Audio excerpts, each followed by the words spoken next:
to. Last time I spoke to Leslie, I almost lost his feet. We've seen him since then. Yeah, I'm just saying. They almost had to cut his feet off. What? Actually, Leslie called me and asked me if he could come to the birthday show, but not to perform, just to hang out. Yeah. And then he didn't show up. That's a lot, but that's like Leslie, you know.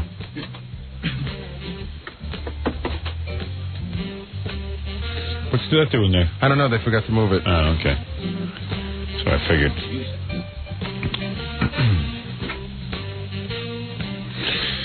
I was just having the stupidest argument with Ralph while I was doing my makeup and stuff. He's a retard. So you have to argue with Ralph while he's working on you? Yeah, I just want to say, I got to read the newspaper, man. I don't have time for this. How did he engage you in an argument? He's supposed to be quiet. He says to me, he always starts in with me. He goes, did you see the new Star Trek? Did you watch the rest of it? I said, yeah, it was really good. He goes, yeah, I really liked it too, except for that black Vulcan. So I said, well, what didn't you like about him? He goes, well, that's stupid. It's the planet Vulcan. I felt like a Trekkie. Okay, so wait. He goes, you're stuck in one of these discussions. When Trekkies argue? Yeah. It's a TV show. You should have put a camera on it. All right. So, yeah, this is when I should have had the camera. Because recreating this is hard. So he says to me, well, how can there be a black Vulcan? Vulcan's a planet. Vulcans are Vulcans. I go, wait a second, dude. Humans are humans, and there are black humans, red humans, yellow humans, and what was his white humans. He goes, what is your answer? I don't even know what your defense is. It's ridiculous. Black people are from Earth. I mean, like... What? You're not. So the rest of the universe is white. Well, wait a second. No, it's not that it's white, but it's like it's not going to be exactly the same. Like, let's pluck out a black guy and put pointy ears and pointy eyebrows on him, and it's a Vulcan. I mean, they don't. See why I get crazy? They don't do that with white people. I mean, at least they're different. They're like, they look like aliens. What was Spock? A Vulcan. But you've already established. No, he goes to me. He says, "Listen to this." No, he says to me. He goes, "There's no Africa on Vulcan." Yeah. I go, dude. How do you know? Dude, yeah, I said, dude, it's a made-up show. How do you know where Vulcan is and how close it is to the sun or anything? No, hold it. I said, how do you know? Assume it's exactly the same as Earth? Well, wait a second. How do you know that first of all, this is frightening. Yeah. How do you know that every planet in the universe would have people of different color, even though they're of the same species? And if you were the same position away from your sun and you had similar conditions as on Earth... No, it's a cheap way out. It's just like... dude. It's just like, let's throw a black guy on and, okay, well, everybody else is taken up, so there let's can't make be him black. a Vulcan. So you're saying that there can be no black people on Vulcan? No. Well, and you have no rationale for that. What are they going to have? What are they going to have a Chinese one next? Let's just go through every race and make them a Vulcan? No. How do you know that there can't be Vulcans with slanted eyes? Like there's different looking species. Doesn't make them Chinese. Every human doesn't look exactly alike. Why does every Vulcan have to look alike? Because Ralph's a retard. But they do. They all have they do. They all have the pointy ears and the pointy eyebrows. You're saying you think Vulcan is pure like China is pure with Chinese people. But that's right. I mean, a country. Well, maybe it isn't. But if it's not pure, why is it all of a sudden something that's so easy to relate to? Let's throw a black guy in there. Because it's a black Vulcan. Like they have different colored Vulcans. There might be red Vulcans too. They might surprise you. Yeah, throw a red one on that. I can buy into. But why? But why is the red one different than a black one? Why can you? Because it's a different. You've established that it's somewhere way out there. It's in a different galaxy, wherever the hell Wait Vulcan a minute, is. Ralph. I don't know where Vulcan is. Let him dig his own grave. No. Vulcans and humans can mate. They're not that different. No, they can't. They can. What is Spock? Spock was half human. Oh, yeah, that's right. Hey, listen. Here's the point. You know what, Robin? I was watching the show, and I said to myself, okay, well, maybe one of his parents is black, but then they said somewhere in the show both of them are Vulcans. No. Here's the point. You are so retarded. It's not even funny, because what you're saying makes no sense. It does. How would you even have a rationale for even questioning anything? But hold on a second. Here's my problem with all of this. I'm trying to read the paper in the morning. Yeah. And I just said, hey, I enjoyed it. And then he starts in with the black Vulcan. And he starts mumbling on his breath about the black Vulcan, that it's a cop-out, easy way out, politically correct. Yeah, come on. And I'm like, what's dude, not politically correct about Star Trek? I mean, why would there be white Vulcans and not black Vulcans? Or maybe there's purple Vulcans, too. It's a different And my world. point about Vulcans and humans being able to mate is not that he came from a mixture of a human black and a white Vulcan. I'm saying that the Vulcans are not that different from humans. No. So they can be all colors. When Trekkies argue. You know how you goof around how, like, when you go on Prodigy, people talk about you for hours? Yeah. There's a Star Trek billboard, and this is exactly what goes on. I know. And I thought, you know what? And you know what is embarrassing? Ralph got me sucked up into it. And you did it. And I was talking, and then Gorilla, who everyone goofs on, Gorilla comes in and goes, when Trekkies argue. Gorilla's goofing on you. I don't know about you, but I felt like a total retard. Yeah. Well, yeah, and it wasn't my fault because it's a ridiculous conversation. How can there not be a black Vulcan? Like, why not? Who would you create the universe? How do they get all those scaly people Yeah. Why are there scaly people? and spotted people? Here's one for you, genius. Because they're different in the world. Why would advanced societies have beings that look like insects? You would think the more advanced they got, the more their bodies would be advanced. Well, listen, if it's a different world, you can come up with anything, and then you can buy into that. But this is a different world. Dude, why would they be so advanced mentally and have their bodies be so behind, like they just came out of the sea? All right. Well, I mean, yeah, sure. There's.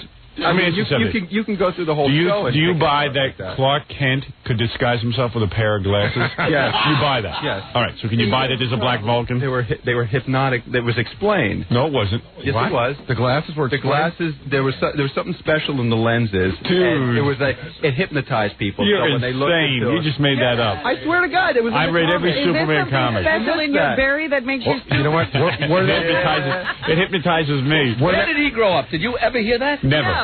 You know what? If that's true, that was in the comics. if that's true, he's a homo for knowing it. Right. Why? Because I read Superman and I pay attention when I read a comic? Well, that's a lot You're to know. a retard. If you read a Superman comic, you can't even remember anything from it. I don't even read Superman comics, so I get out of this conversation altogether. No, you played shut Prince up. of Persia. Yeah. Yeah. That at least takes a brain. Congratulate yourself too much. Where did you read that super? I'll guarantee I can Bring call us the DC. issue. I can call DC Comics right now, and there is no way that they would say Superman's glasses ever hypnotized anybody. Ever. Hypnotize.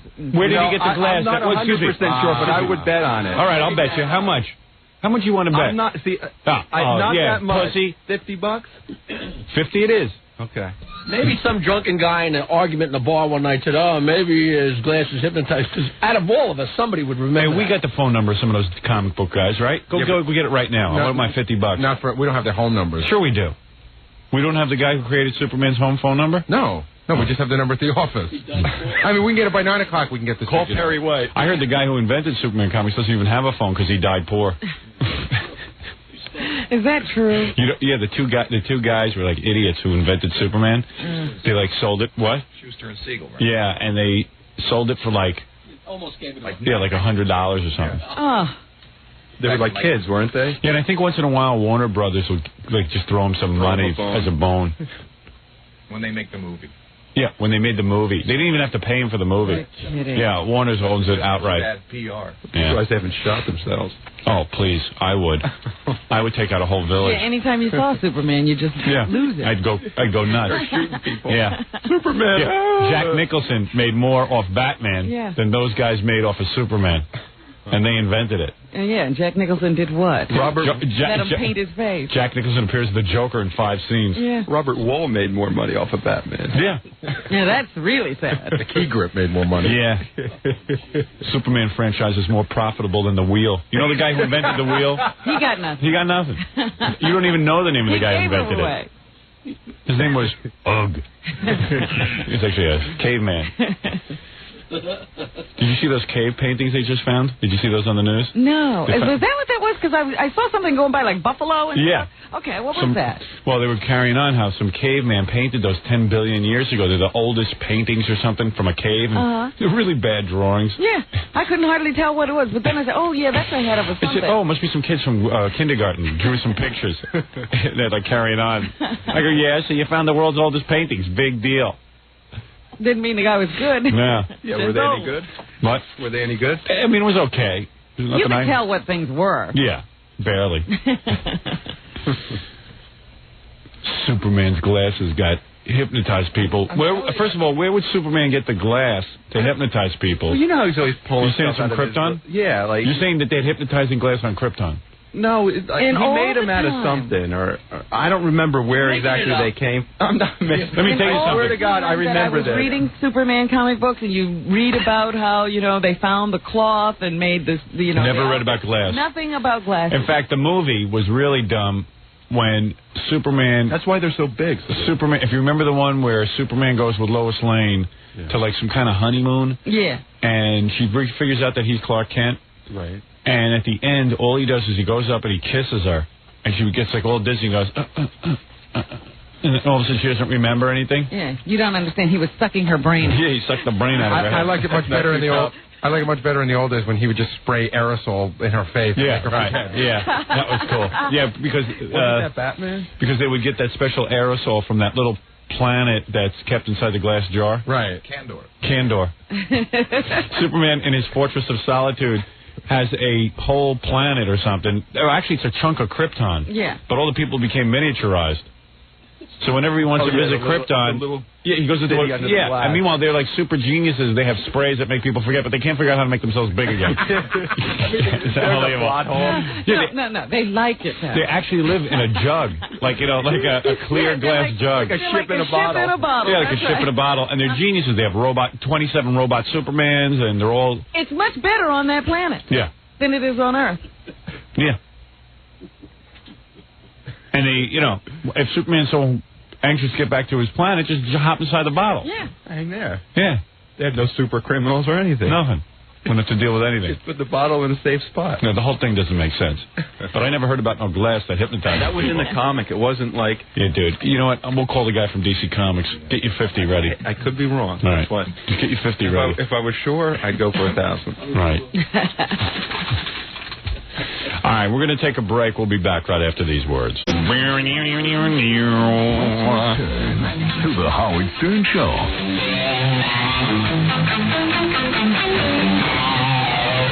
Cool. I like this. What is this? Van Halen. Yeah, they're good. Van Halen is good. Van Halen's good. How's that new album doing of theirs? I don't think too good. I have a copy for you in the back. Oh, yeah? But Is it any good? I haven't listened to it, but the guy from the record company says it's great. Well, yeah. Thanks. What do you expect? Yeah.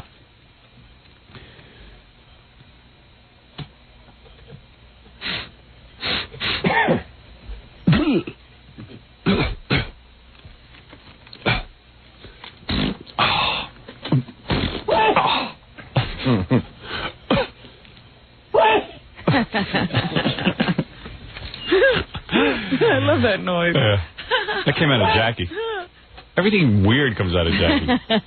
I'm reading. I'm kind of distracted. If I sound kind of what are you doing? Oh, you want me to talk that check? Yeah. What? You want me to explain? No, 1 second. Okay, let her mellow out. I mean, that woman. Anyway, Baby. that chickie. Yeah, I'm just reading this fax. It's pretty funny. Did you read it? I only saw that the heading was Who Hates Who or something. Yeah, the fax is called Who Hates Who on the Howard Stern Show. And it analyzes each member of the show and who they hate. I always like reading this stuff.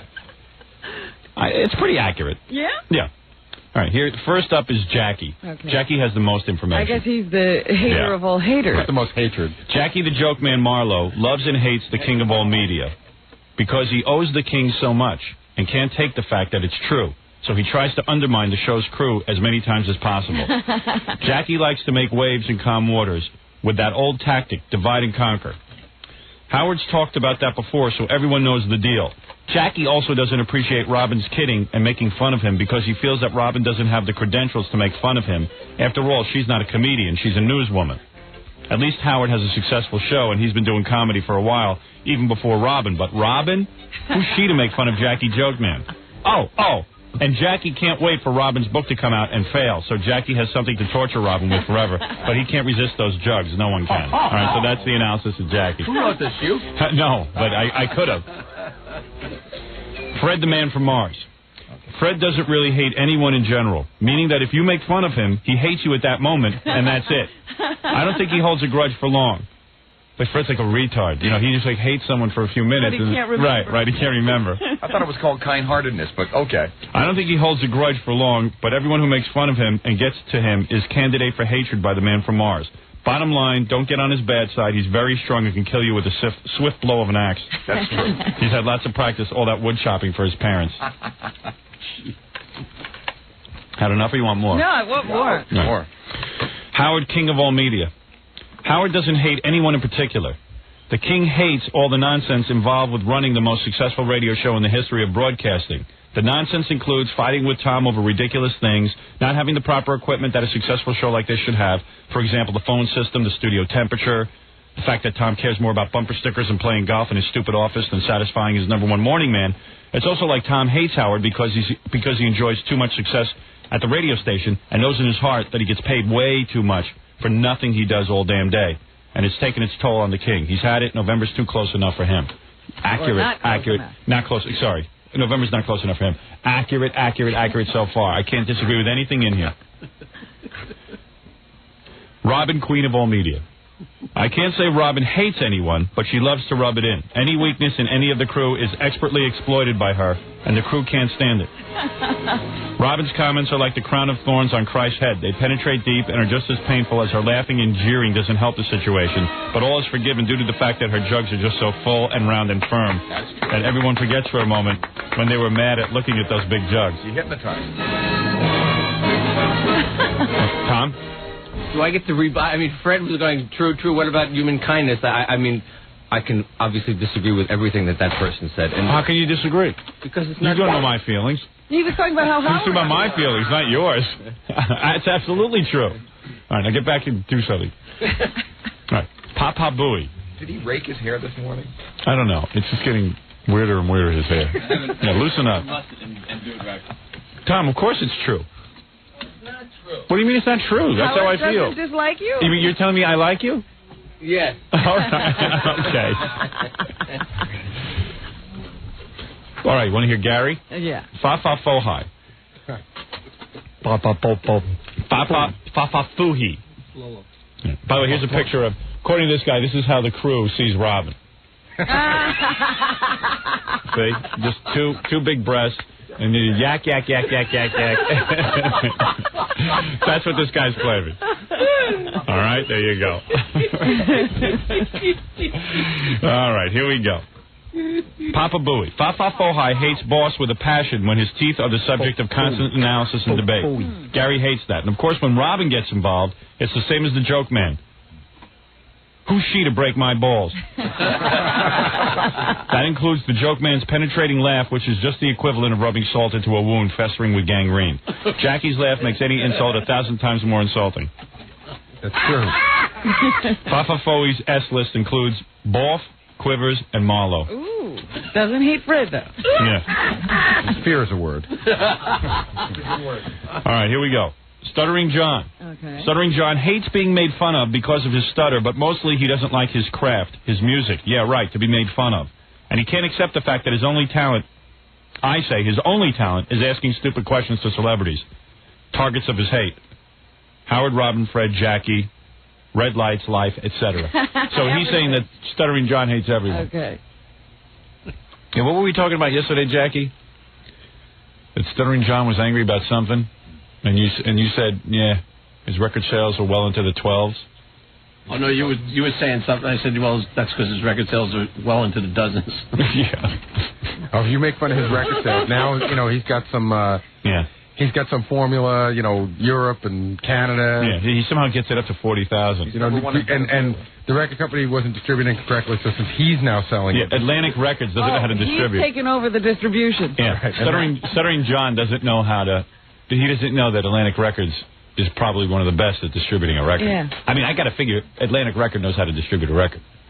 They've been doing well so far without John. Yeah. Yeah. I think they handled a group like Led Zeppelin or something. Mm-hmm. I think they basically got the records out. Yeah. He hates it so much that he won't come in here to talk about it. Right. It's all true. Because he's in the office. Usually he'd be barreling in. Yeah, right. He's steaming. Well, again, right on target. Right. And probably in Stuttering John's mind, somehow I had something to do with him doing badly with the record. Well, yeah, it's the name and, the association with you kept radio stations from playing the record, the whole thing. Of course. It's my fault. That record would have been huge if it wasn't for me. Hero of the Stupid. Sales are well into the dozens. No, I would say about 70,000 records. I think you would say. Have you ever had an accounting? Yeah, accounting would probably say about 50,000. No. But see, that only stands for about 3/4 of the market. Right. So I would say. Plus, it doesn't stand for West Germany and Canada and all the other little states, little countries that we sold records at. Canada. I don't hate anybody. Canada, a little country. 1/3 of North America. Canada. Little country. Well, we sold 10,000 records in Canada. Canada sound scanned. What? Well, actually, we sound scanned 7,000 albums in Canada. So sound scan keeps dropping. You went from 10,000 to 7,000. Sound scan. So 7,000. If it's 3/4 of the market, you would figure then I sold about 10,000 in Canada. That's pretty good. Now that's more. I'm still sick of hearing about. Hey, yo, Howard, that's more T-shirts than Gary sold worldwide. See, that's his new thing now. When I go on his album, he makes fun of my T-shirt. Right. Oh, that T-shirt. I didn't want to say anything, man. Oh no. Forget it. I won't bust your balls. I know you put your own money into those T-shirts. Gary made a Baba Booey T-shirt, and it's. I'll just say it's early in the morning. No one will hear this later. Fine. It's really like the worst shirt I've ever seen. Okay. It's embarrassing. It's great for polishing ashtrays, though. Yeah. Yeah, they're taking them at bars. But guys, let's be honest. Is that the ugliest shirt you ever saw? I mean, why not? I mean, when he showed it to us, Will, and I don't like this. It says Baba Booey on it. It's got the worst lettering I ever saw. Because I know Gary doesn't have a lot of money, and he went into business himself, and he made a shirt that anyone would be embarrassed to wear. Who designed it? He did. No, I didn't. Who would design it? We had somebody. And it's got giant teeth and gums. chose the design. It's got big teeth and gums and a mustache. I haven't seen anyone at the station even wearing it. With no eyes. Yeah, no eyes. It's just like teeth and gums. I mean, everyone's talking about how bad it is. Uh-oh. Superman's here. Yeah. No, I was just going to say that I had asked Gary a while ago when he said he was working on it. He had a couple, quick sketches. I said, Gary, let me help you out a little bit. I said I'd do it for free, but I guess Gary did. People hate to admit that Ralph has any talent. No. He's into clothing. He designs. Have you ever seen some of the stuff he's made for me? I mean, he's actually designed shirts. No, I didn't know Ralph designed shirts for you. Yeah, he does a lot of stuff. Jackets for Howard, a lot of stuff. Yeah, I mean, he designs stuff. He could at least out of anybody here. He's the most artistic. Right. Yeah, I'm not saying he's not Ralph Lauren, but actually, seriously, when he wears that but hat. He could be. But by the time Ralph got to me, it was already done. That was the deal. All right. I mean, listen, you might have gone to ask Ralph. And we'll never have this discussion on the air again. That's that the fine. shirt is goofy. We'll keep lying to the audience and tell them it looks good. Hey man, all right. The show's honesty. I would never stop you from saying what you think. No, because I don't want to see you lose your. Yeah, that's okay. Pardon the pun, lose your shirt. Yeah, right. But it says Baba Booey on it, and it's got a big circle, like the Batman circle. Right. Sort of like a what do you call that? Oblong circle? Oval. Oval. And elliptical. Yeah, elliptical, and it's got kind of a mustache and teeth. Here. This is what it looks like. This is it.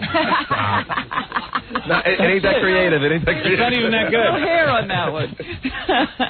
See, this is what the design that we came up with in the office for Gary's shirt. Big picture of Gary, right? And it says, "Please, both talk nice, or I'll lose my shirt." See, something like that. Howard, when he showed me, it should have been like Fred's painting of Gary. He could have had Jackie or Fred in on, maybe some catchy caption. Yeah, something. You put zero thought into it. That's not true. And you said you're going to make a bundle. That's not true entirely. He looked at that shirt and saw the mother load. Well, you know what I would have done? I know he would never agree to this, but it would have sold 1 million shirts. I would have bought it. You get a picture of Baby Jackson with flies around his head, like a Biafran. No. You know what I mean? No. Listen to him. Look at Jackson. That's funny. That's a funny shirt. Yeah, but is it so funny? I agree. That's a funny joke. But it's so funny that Jackie should go. That's my job, dude. Oh, is that all you get paid for? Just to laugh? he showed me how he told me the design, and we both said, nah. Yeah. Remember, and then he goes ahead and does it because he's stubborn and he wants to do what he wants to do. See, I was left out of that whole process. He had already decided. Well, look at your T-shirt. And the whole. But excuse hold me. on, hold on. Jackie is funny. I mean, Jackie, you know Jackie's a funny guy. He could have offered some ideas. Jackie's not funny when he comes himself, but he knows for other people. The big decision was whether the big smile should be this big or this big. Yeah, that was the whole major decision. Where's the shirt? I don't have one with me. Yeah. I really don't have one with me. Because Gary decided. I might have one. Whoa. Oh, good. Where did you get one? Did you buy one? I gave one to everyone on the show. Mine went right in the garbage. You didn't even give it to your housekeeper? No. You didn't give me Who's one. going to wear that? You didn't give me one, Gary. Oh, I'm sorry. I didn't? No. Oh, I'll bring you one. I'm sorry. Did you wear it, Ralph? No, but don't make him waste his money. I'm just kidding. I mean, come on. Every shirt. How much does each shirt cost you? Oh, what does Quivers have to have these? But I mean, whose idea? I mean, I don't know. Oh, there it is. I took it out of my briefcase. There it is. Look at it. Yeah, here it is.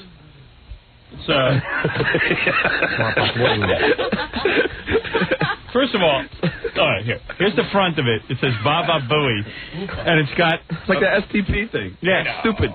Yeah. All right, you stuttering bastard. And it's got a mustache and teeth. His teeth should be that nice. Yeah. That white. Look at it. Yeah. And the mustache. Wait a second. The mustache is nice. It costs extra for different tones. Why didn't you take an actual picture of your teeth and gums? That'd be fun. That's funny. Yeah. Instead, you had an artist. This is an artist rendition of Gary's teeth and gum, but it's like cleaned up. A rendering. It's a rendering. It's like a cave painting. But it's not even like a Fred rendering or anything. Yeah, right. It's There's not, nothing cute about it or anything. I don't know. And then on the back is the phone number. Well, no, that's not for. These That's are not special for. editions. Those are special editions. Oh, there. The back of the others have nothing. I'll give you a plug. Maybe somebody wants to order. Collector's item. 212-415-NYNY. There you go. And why? And why did I buy this shirt? You know, it's too bad. Why and why?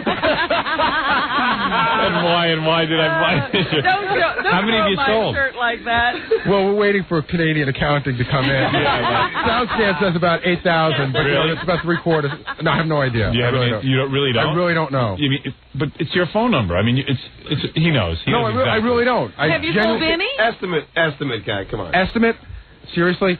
I don't know, 500. Oh, really? Yeah, it's an estimate. Okay.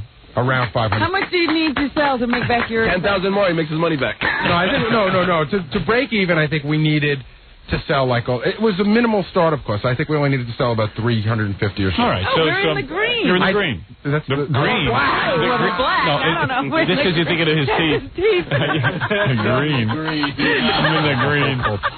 Oh. But I genuinely don't know how many. I almost don't want to know. Right. You don't want to know? Well, you know. Because he knows it's not good. This conversation should push it up to 502.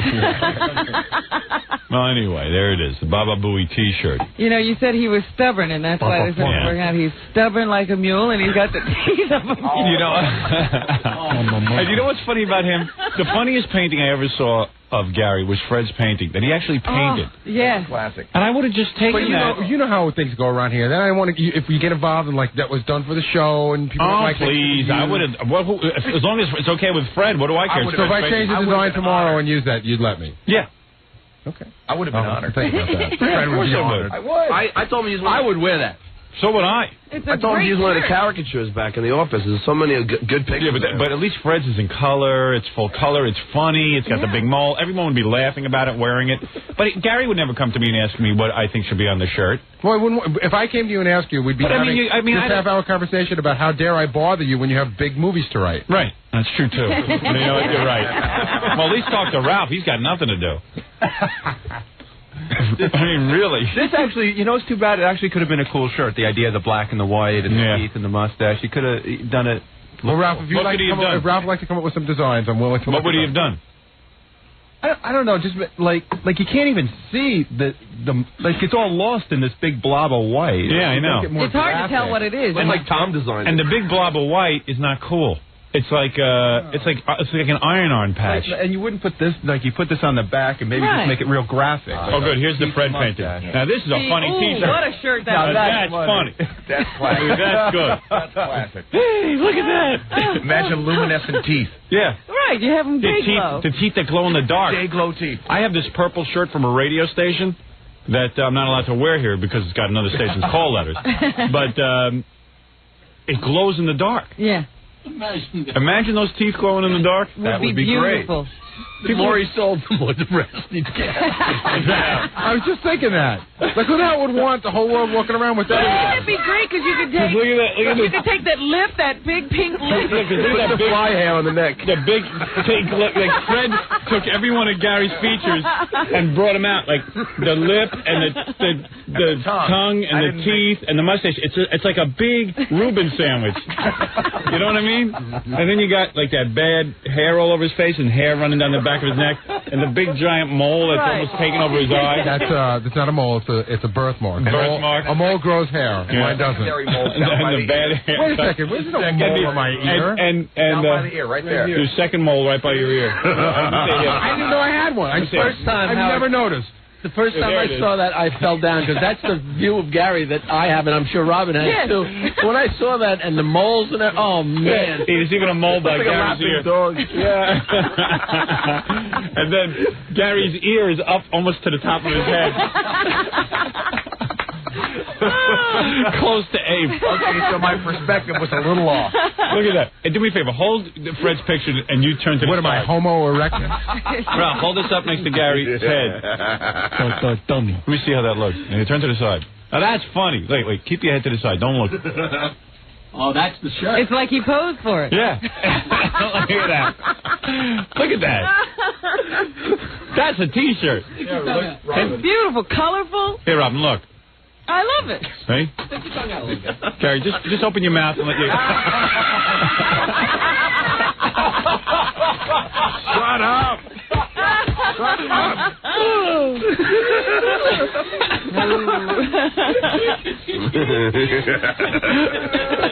I know what Gary means. You're getting goofed on. All of a sudden you hear Jackie go... Barnyard laugh. Yeah, I'm laughing because I can wash my hands, but that painting is still going to look like him. The scary thing is you can, but you refuse.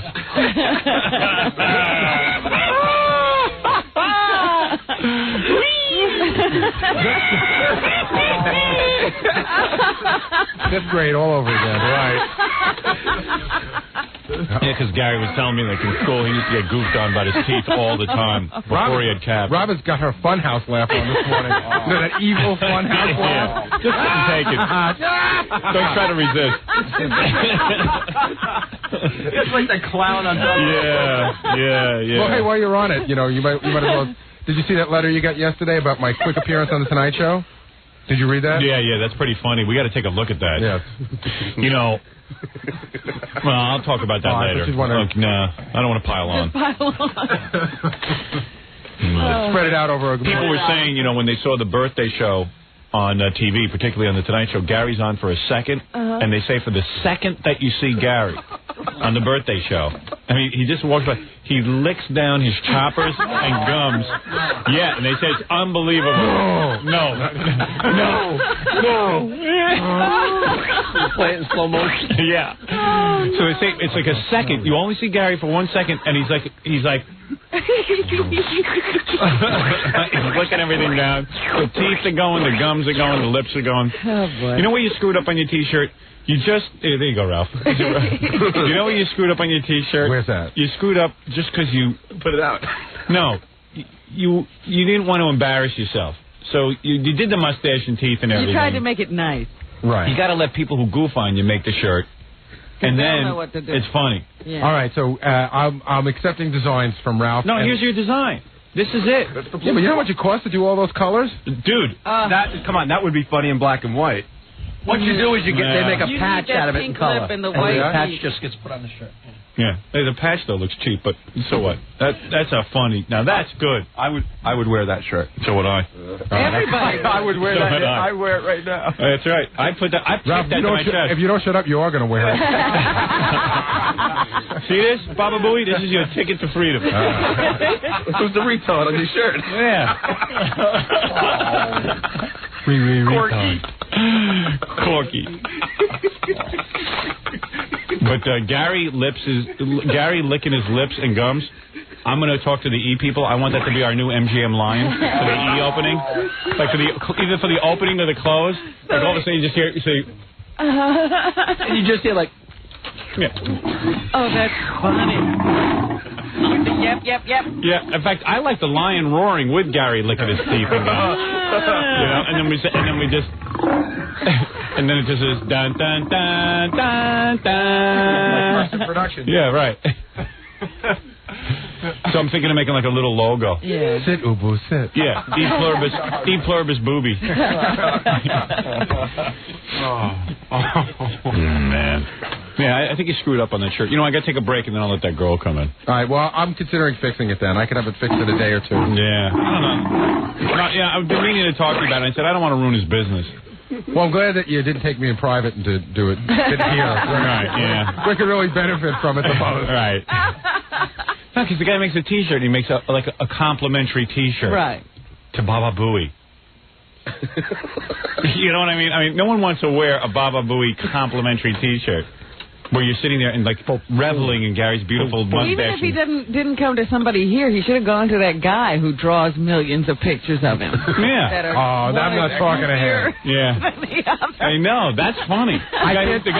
There's this kid who shows up outside our building all the time. He moved to Florida, so he can't show up here anymore. How do you know? Because he told me he moved. Oh. And this guy, Gary gave him a ticket. this kid used to come by. He was this young kid, and we'd go outside the building, and there'd be this guy in his monkey mask, half monkey mask, and he'd say, Howard, Gary, look at my pictures, and he would draw these really crude pictures of Gary, and they were all Gary, yes. But teeth, gums, and they were on these plastic pieces of paper. They were on acetate and drawn with crayon. Right. Which made them look like more devious. Because Gary collects cartoon cells, and we always goof on him for it. Yes. Because he has these stupid cartoon paintings hanging up in his house, which I think his wife has done away with. No, we still have them. Do you?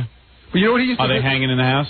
Nothing's hanging in the house, but Yeah. they will be. Yeah, sure. You know what he used to do that used to make me nuts, Howard? Yeah. I would leave here at I'd leave here at 2 or 3 in the afternoon. Yeah. And he would be, and I'd go out the front, and he'd just be leaning against the front of the building with that mask on, and it'd be like, I forget he was even there, and I'd be so tired, and I just want to go home. And he used to go, he'd start walking me, and he'd go, Gary, is a full diaper really a lunch? And there's a guy just walking with you in a monkey outfit. And he'd go, is a loaded diaper really a lunch? And it was funny because he'd draw everything like, he'd go, Gary, you want to buy this? It's a cartoon cell. It's a cell. It's an original. It's one of one. Yeah. The kid was great. The kid was unbelievable. He was hysterical. And all of a sudden, everywhere you went, he was there. I know. All of a sudden, we were in Albany. Yeah. And he's there with the monkey mask. Right. He just became like a regular. Twilight Zone episode.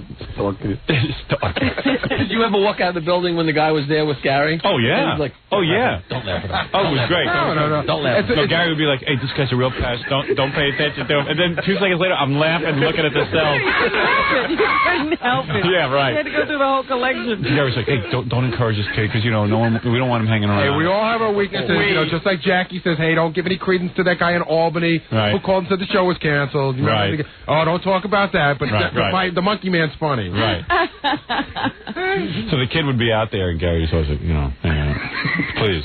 Don't encourage. Don't encourage this. And then you couldn't help it because it was funny. They were great. No. Hey, Jackie, Gary just got you back. Clear reference to Albany, huh? Yeah. Everybody picked up on that one. Just saying. Everybody has their weaknesses. That's right. Here you go. Gary's really upset because he's licking his teeth every 2 seconds. He's drying out rapidly. His teeth are drying out, and I've decided that I don't usually do this. It's the E-lights that are making me dry out. You're drying out your teeth. Anyway, there's a lot of aspects that are funny about you, except you don't know what they are. Oh, I know what they are. You got to let I need to put them on a T-shirt. Yeah, well, that's the point I'm making. You want to sell it, you know. You see, this is something people talk about. Okay, that's going to be the new design, I think. You know, that's unbelievable. I couldn't do better than that. I like how the nose is sitting right in the mustache. Yeah, I mean, It's piled in there. yeah. Gary's profile, he has a nose like a boxer. The nose doesn't. The teeth and gums come out further than his nose. If somebody's wearing that, people would just have to stop you and say, "What the hell is that?" You know what's amazing about it? Seriously, could you turn to the side? Turn to the side for a second. Look, his nose is smaller than his teeth and gums. Yeah. It's all flattened out. My nose is broad and flat. Yeah. Look at that. But the teeth come out further than the nose. Yeah. That's no human has that. No human being has that. That's funny. Cro-Magnons. You want to see what? Look, here. See what I'm saying? Oh. No human has that. You think that's bad? I have a picture to show you that would make your head spin. Because even like a lot of Asian and black people have broad, flat noses, but their lips and teeth and gums don't come out further than the nose. Okay. Point of fact. You might be the missing link. Serious. Look at that. You should get one of those charts with the guy walking out of the sea. Yeah. And see where it fits in. Yeah. See where Gary is on the chart. What's that? Gary's a white Patrick Ewing. I don't know. I love it. I love that. Well, all right. Listen, I don't want to talk about it anymore. I just wanted to mention it. I didn't want to do a half hour. Briefly? Yeah, briefly. No, I'm just trying to help you, seriously. Well, you did. You did help good. me. All right, good. Could have been done a little more delicately. But you did help me. You know what? Sometimes you got to drive the point home. What do they call this? This just in, 4,500 advance orders for the new shirt. You know what this is like? This is like an intervention, like a drug intervention. That's right. All my friends showed up to tell me what a jerk I am. Right. How soon, when you have the T-shirt, did you have these feelings? The second I saw it, I knew the T-shirt was a loser. What did you say to him? I just said it was nice. I mean, I lied. I mean, what are you going to say? The guy invested his own money. Yeah, remember how good he told you your record was when he first heard it? Yeah, remember that? Same thing I did to Gary. One for me. Fighting for his life. Hey, Gary. Yeah. But, well, how much did you invest in those shirts? I'm really not sure because there's like. Boy, oh boy. No, I'm really not sure because it has to do with like you have. You to were get, very sure. No, you have to get a screen, and we tried a couple of different ones. You have to get a screen every time you try a new design. You're lying, man. I think seriously the entire investment I think is around $2,000. Was it only 2,000? Yeah, it's and then the T-shirts are you order them as you need, and if you sell them, then they pay for them. Advertising guy, you didn't invest in advertising? No. What is it, Gorilla? Well, everybody's calling up and saying you should call up and hear the message on the. Oh yeah. Oh really? Would you call that number? What happened? It's just a recording of me. Oh boy. It's thoroughly not necessary. It's 415. Papa Flunky. Was it dial 1? No, it's a local number. Use your finger. It's just a toll call. Not a person in the audience who knows what that means.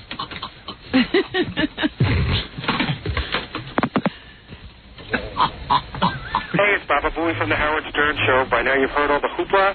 The Baba Booey T-shirt is available. It's my official and exclusive T-shirt, and they're only $14.95 each, plus $5 shipping and handling, and $1 shipping and handling for each additional T-shirt that you order. There's a variety of ways to order. The easiest way would probably be if you sent a check or a money order. And what you would do is you would send that to Baba Booey, care of Add Dimensions, 59 South Main Street, Freeport, New York, 11520.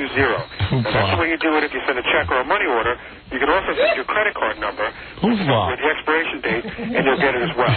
But don't forget to specify if you want large, extra large, or double extra large. Where's the Gary public? Come on, check out the Baba Booey T-shirt. It's the hottest rage. Oh. Goodbye. It's the hottest rage. Oh my goodness. Hey, by now you've heard all the hoopla. It's your Baba Booey T-shirt. That wasn't even worth playing practically. Hey, this is the Gary puppet. You got a T-shirt? Where you been? By now, you've heard all the hoopla, and I don't even know what that word means. It's the hottest rage. By the way, put me down for 2 of those T-shirts over there. I'm sending my other one back. It's the latest rage. It's the latest rage. Or did he say the hottest rage? I don't know what he said. What did you say? I might have said it's the hottest rage. No, I know he said hoopla. All right, very good. All right, listen, let's Wait take... a second. If you order the ones that are there now, they'll probably be collector's items. We're going to be changing them soon. All right, let's take a break. Everybody mellow out. Gary will be hanging himself with those variety of T-shirts. ways you can get this T-shirt. I never even finished the facts about who hates who. You forgot one thing, Howard. How many did he make? I hate you all. How's that? He says he invested $2,000, so I believe he invested more. No, because you only order them. They're only made. They only take a day to make. As you buy them. They take a day to make. So if 500 orders came in, they're made so well. No, but if 500 orders Two patches. The Baba Booey is a patch, and the lips and teeth are a patch. No, there's a guy with an iron standing by the phone. If 500 were what do they cost tomorrow? $14.95 plus the $4.95 shipping. $14.95. Boy, there's a lot of profit in there. Yeah, where did like the $2,000 come from? I mean, because like the screens and stuff don't really cost. The screens are a couple $100 each. I think. Right. Jackson's College Fund. Oh, I know. We had to put up a $1,000 deposit for the phone the phone line there. Right. But it goes towards any of the calls that are made. I see. That was a big part of it. And then he had to pay himself. And then he made the message. Right. So he had to charge a fee to himself. And then there was a whopping $50 for that ad on the back page of the Village Voice. I see. Very good. I can't believe the Village Voice has to sell ads for $50. I mean, it's almost like not worth printing. That's right. They just crammed in there in every way possible. Well, mine's right next to, saw you on the C train. I love you. Yeah. But at least I'm anyway, it honest. does say on this fax that Scott the engineer hates Howard, the crew, the station, the job, the people, the life, the kids, cats, dogs, computers, and the smoking ban in restaurants. His wife. But loves those 5 packs of Marlboros he inhales all day. And Billy West, they say, hates no one and loves everyone. And why not? He's got the greatest job in the business. He's just so damn funny and makes my spleen ache from laughing on a regular basis. Billy is talent squared on the show. He doesn't have the right to hate anyone anyway. There it is. And Gorilla and Ganji. They are the best for last. They should be lucky that they're even remotely involved in the show in the first place, considering that they're talentless, witless, brainless, and have no command of the English language. But great to make fun of. And as for Ralph, he's even less important than the above-mentioned morons. That's from the King of All Polacks. King of All Polacks. Yeah, so there it is. That's the wrap-up. All right, we got to take a break. We'll be back. We'll return to the Howard Stern Show after these messages. 97.1 The Eagle. 706 at the Eagle. This is Brad. 714 at 97.1 The Eagle. Call Howard on the Eagle's toll-free line. 1-800-54-STERN. You're listening to the Howard Stern Show. Once again, Howard Stern. Yeah. Right. Yeah. Oh, we gotta make a duty. Here's another guy named Willie offered a picture for Gary to use on his T-shirt. There it is. Is that me or me as a Vulcan? No, that's you. Yes, you as a Vulcan. Quite illogical, both. That's the Vulcan. Tooth trek, they call that. Tooth trek. All right, there it is. Do you see on one of the teeth it says this space available? For rent. This space available for rent. I'm so illogical. Want to buy a T-shirt? So on the phone now, Howard, is a guy that works at DC Comics. He's a colorist, but he can explain your argument between you and Ralph about Superman's glasses. Hey, dude. Hi, Howard. How are you? Who's this? My name's Tom. Hey, Tom.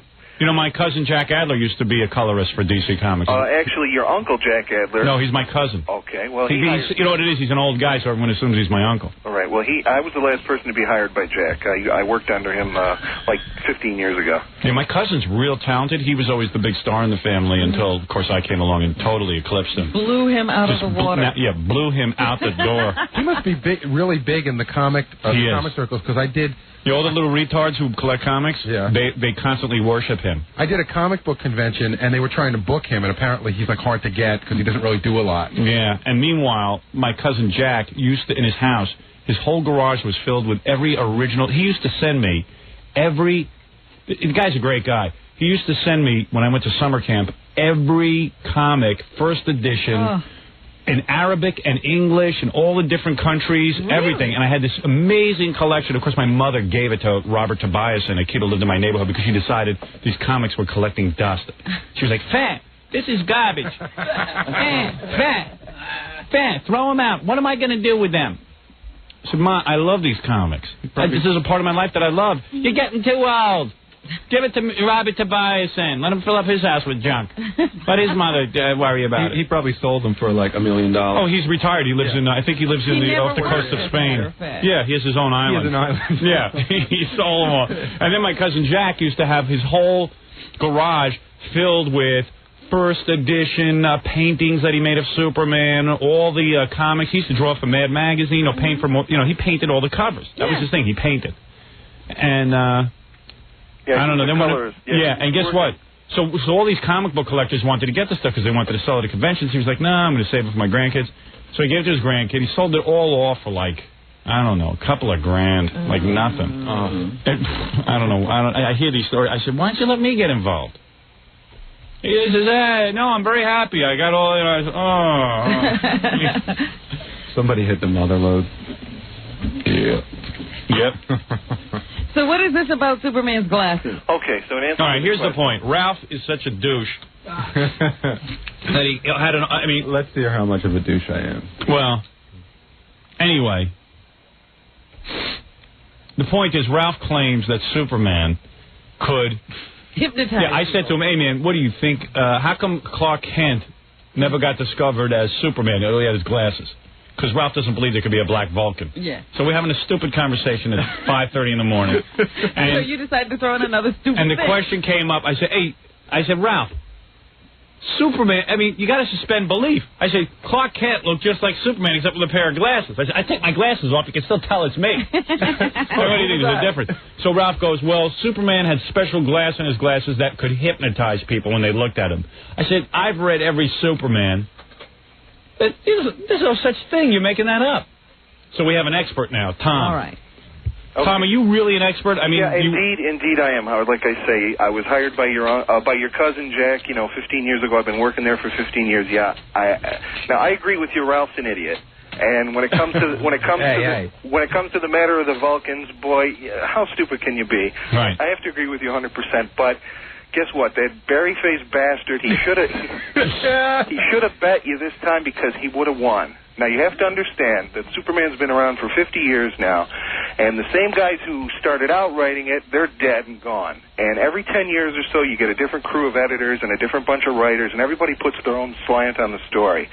Somebody tried to address the question that you brought up. How, obviously it's the same guy. A pair of glasses isn't going to make a bit of difference. All right, so how does Superman do it? So what this writer came up with, his solution was that indeed Clark Kent was hypnotizing people through the lens, and I believe that the lenses were taken off of the ship that he came to Earth on. And of course, this story was printed, but it's generally disregarded in the, So in other words, some imbecile wrote that, put his spin on and it. it's not, but Howard, it was written. See, for me, that's... No, Ralph did read it. Out of this. No, wait a second. Can I just say something? Technically, you're still wrong. No, I'm not. It was in the comic. It appeared in the comic in around what? You said the mid-'80s? Yeah. I think it was sometime in the last 10 years or so. I may be off. I mean, but that's not part of Superman lore. That's why you don't know it, Howard. You can't do that. It's Superman. No, you can't. That's not part of Superman lore. The original Superman was explained. $50. All right, I'll pay you, you stupid berry-faced jerk. I'm sorry, Howard. I'll pay you, but you know what? I'm not taking his final word. I'm going to get another expert. Well, I'm going to ask my cousin Jack. No, Jack won't know either. Jack won't know. Only you'll know? No, because just like you, Jack has been reading it. Yeah, but you got to understand something. It's like You couldn't take the Bible and make Jesus a chink. Right. Everyone knows he was a white guy. Yeah, but the Bible, but the Bible isn't published monthly, and it isn't rewritten every month. Sure it is, but people's interpretations. If someone came out and said, you know what, this year we make Jesus a chink, well, you would say, wait a second, Jesus is no chink. Everyone knows that. Who is a chink? Howard, listen. Right, guys? In the current... Right. Howard, in the current... What if they decide he's from a different planet? Oh, we had it wrong. It's not Krypton, it's Zoom Zoom. Yeah. Well, excuse me. According to the folklore I've read... Right. There's a certain... There was never anything in the original Superman TV show... Ralph inferred that it was that was part of the original idea. Yeah, Ralph read one heretic went out and made a comic and said... It's sacrilegious. Exactly. Howard, it's like, which version do you accept? Which one did you grow up with? It's like, is it the Adam West Batman, or is it the... No. I accept the original Batman comic book. Yeah, but even Batman, there's Get out of here. You know what? I'm going to pay you $50 just because I don't want to come off like a sore loser. I'm right. But I'm right. You are. All right, get out. I'm not going to argue with you. Get out of here. Get out. Get out. Stupid moron. You're just mad because I won. You didn't really. Get out. And this is one guy's opinion. I'm going to check with someone who really writes these comics, not sits there and paints. This is a technicality. Anybody can fill in the colors. On a technicality. Anybody can sell comic books. Anybody, a slant to sell comic books. This guy practically paints by the numbers. A few months ago, they killed off Superman. Yeah. I told you, Gary. Yeah, I don't even know that you legitimately work for DC Comics. Well, that's right. You don't know. I don't know. You could be some guy making this up. I am. One of Ralph's little buddies. If he agreed with you. No, come on. Ralph has no buddies. You could be one of Ralph's lovers. No. Kukla, Fran, and Ollie, no way. No way. Well, look. Go color something. Hey, get out of here, Ralph. Seriously. Really. You know what? I'll insult people, not you. Listen, Howard, I'll change the story if you'll get Ralph out of the office there. Right. Get him He's off gone. the camera. Hey, but anyway, thanks for calling in, Tom. Sure thing. All right. See, I don't know if he's real. He's not real. Well, somebody also faxed me that same piece of information. Did they? Yeah. All right. I'll pay him his $50. That it was some kind of glass from the spaceship. Well, I still claim there could be black Vulcans. Oh, boy. I'm going to hold the door. That's open a wide interpretation. Hold on, we got some chubby chick out there who you remember. I'll tell you who it is. But tonight on the E! Show, yes, it's a must-see. First of all, evidently, our biggest audience ever tuned in for the Monday night birthday show. Everybody was tuned in for that. But tonight is a must-see. See Danielle Brisebois, who, grew up to be a piece of ass. She's the little girl from Archie Bunker's Place. Yeah. And All in the Family. See her blue hair, her tattoo, her cleavage. See the widow Kinnison with her new fiance. See Donald Trump and my sister practically humping him. Plus Celeste, Mason Reese, Jack Gordon, much more as we, So this is a look at the crowd that attended. Also, exclusive, never-before-seen backstage footage with Melrose Larry Green annoying Phoebe Snow. It's an amazing piece of tape. And much more. Much, much more. So those birthday shows turning out to be a big tune-in. You'll see it all. Except for Aerosmith, of course. Aerosmith won't be on? No, they were not told. They didn't understand that there were going to be cameras there, and they're not interested in being on TV. So not at all. No, I was hoping they would. So any further contact with them? I made some. I don't know. They got a whole thing going. Got to be handled properly, images, the whole thing. So, but I love those guys, so I don't care. But I'm not going to bust their balls. No, absolutely not. Right. I don't know, something about, the hair didn't look right or something. I don't know what it was. I don't know what the problem is. Let's not go into I don't know. But okay. I thought they looked good. I thought they looked great. Yeah. Their wives people were were grabbing their wives look great. Steven Tyler's butt, he looked good. People were grabbing, people from our sales staff were grabbing Steven Tyler's ass. How bad could he have looked? I don't know what's going on. And we sent them a tape of it to show them that they looked great and sounded great and they were fun. But I don't know. The management is like all uptight with the images. So. And they sounded so good. I know. I wanted to put it on TV, but I don't know. I don't know what's going on. I don't even want to bust their balls. I'm not even. You can't. I was going to call them. They were gracious and they came and they performed. Yeah. What are you going to bust their balls about? I don't want to bust their balls. Those guys have balls. They don't need busting. All right? Is that girl out there? Yeah. All right, you know what? Let me take a break. Because I have to tell you, she's acting real strange. Is she? You know, we can't hold her off too much. Should I get her in now, or should I? No, do your commercial. All right, okay. We'll be back right after this. It's the soon-to-be retired Howard Stern. Thank you. Soon to be retired. Well, in a sense, from the radio show, anyway. You too, actually. Well, yeah, Unless you I'm not staying here. Are you going to continue in radio? I don't know. I see. I mean, we really haven't talked. I don't know what you're really planning to do. What are you going to do? You going to go to a farm in Iowa? No. No, I have some plans, and I would be asking you to join me, of course, in these plans. I'm opening up the first whorehouse that actually guys can go in. With the celebrity whore. Yeah. Who told this idea to her? Who leaked it? Jackie Marlowe, I bet. Yeah. And you'd be the first one, you know, and they go in, they have sex with Robin Quivers. And we could charge tons of money. And we're going to be rich. Yeah. Jackie's the first customer. Because I think I could get like for a night with you, I could get like $1,000.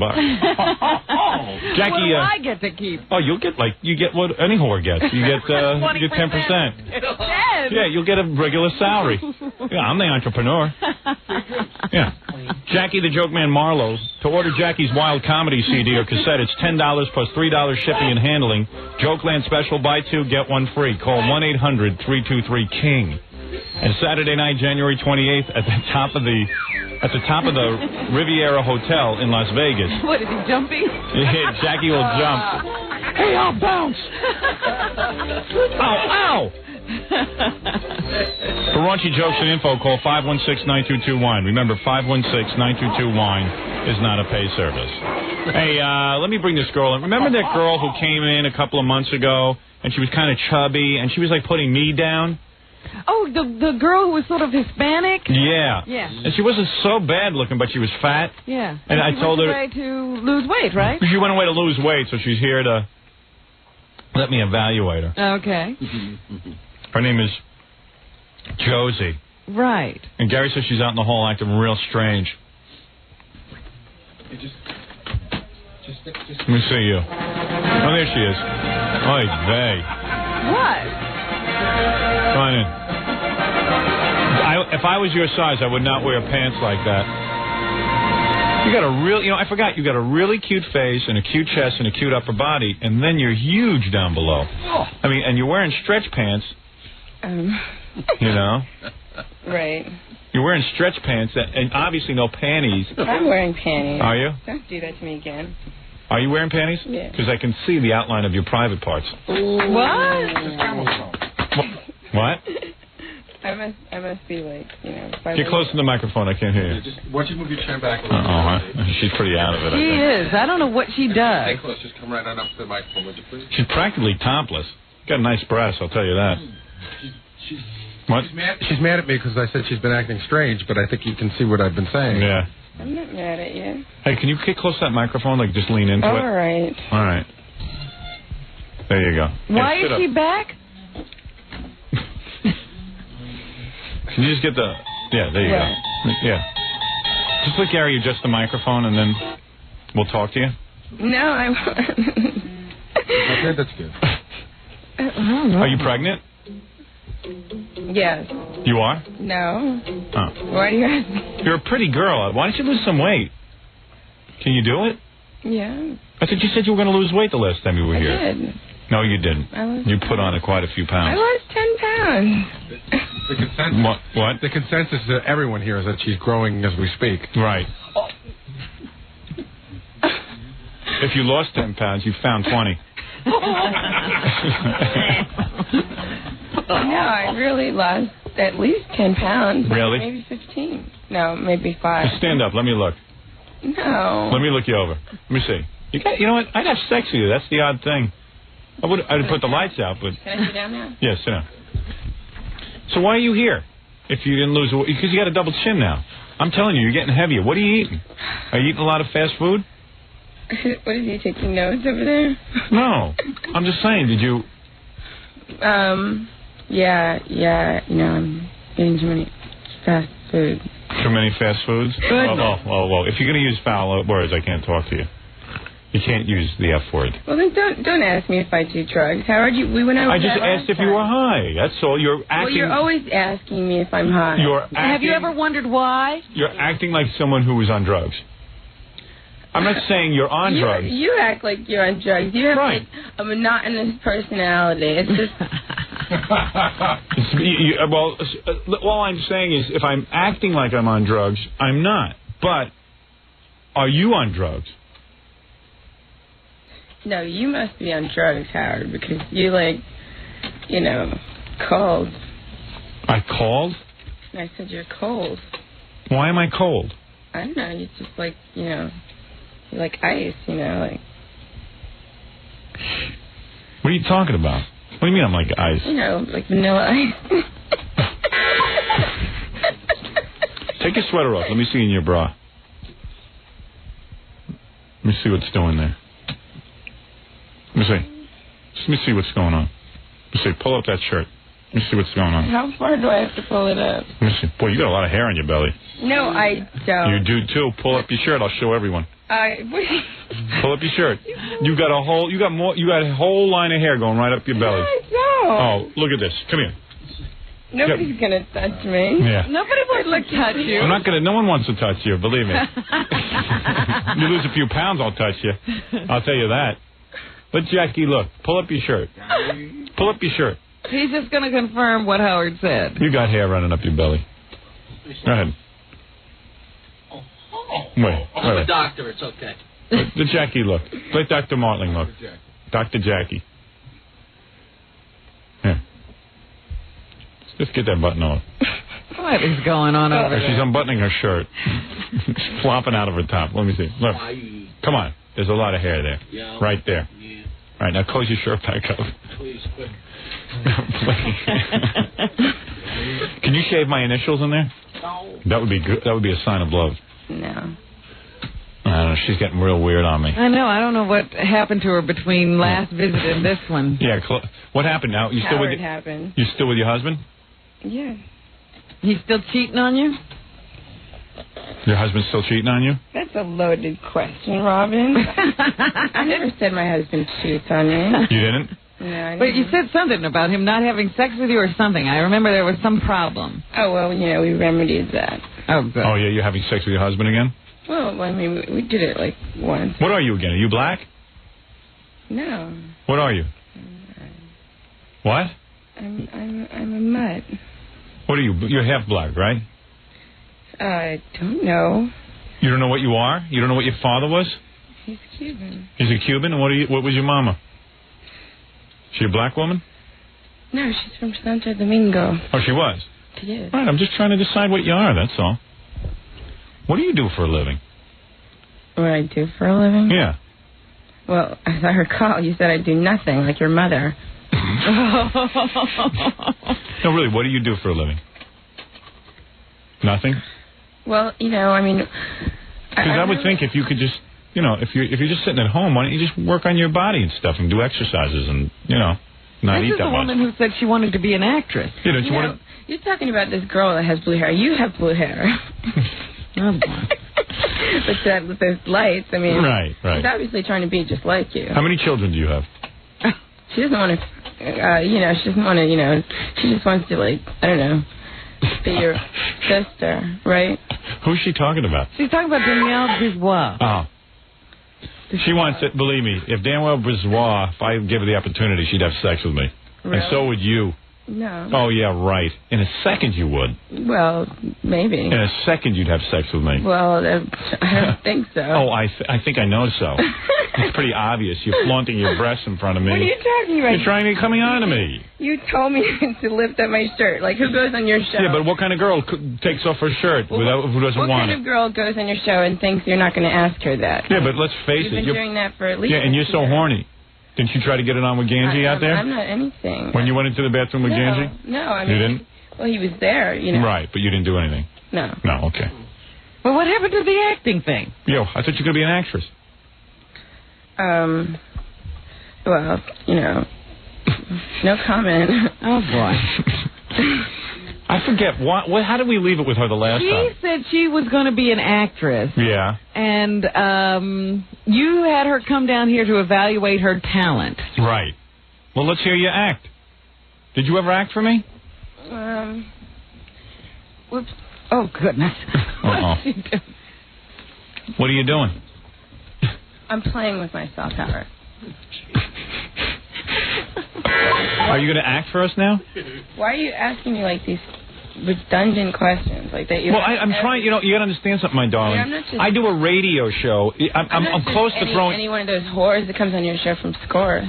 I'm just trying to What do you think interview. I am, like, available? Yeah.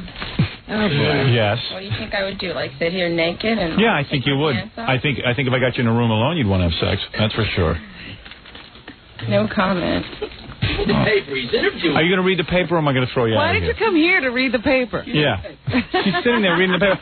Darling, I do a radio show. I don't mind interviewing you. Josie, why are you here this morning? Yeah. Why did you come down here? You're going to have to throw me out, Howard, because I'm not putting up with this crap from you. I don't know what you did to deserve this. Hey, Howard, can I I'm just going to say read you something? your horoscope. Yeah, what is it, Gary? No, this is not Josie. This isn't me talking. Hold on a second. Potent planetary This isn't me talking. over the last few You know the days. guard downstairs? Yeah.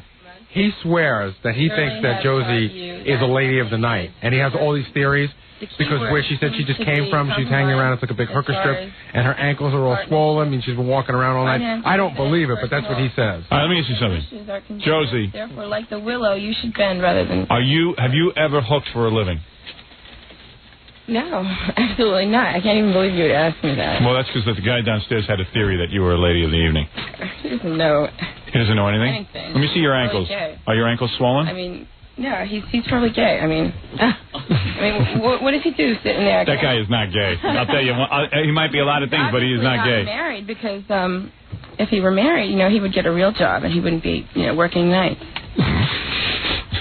All right. Anyway, listen. It was good seeing you. I really have nothing to ask you. Yeah, I have nothing to ask you. I don't even know why you came down. I mean, I don't know what your point is. Yeah, the premise was you were going to lose weight before you came down again. Yeah, and you haven't lost any weight. Who's manipulating that camera up there? The Space Ghost. Where were you before you came in here? What did you do last night? Be honest for once in your life. Oh, I listened to Love Phones. You what? C100.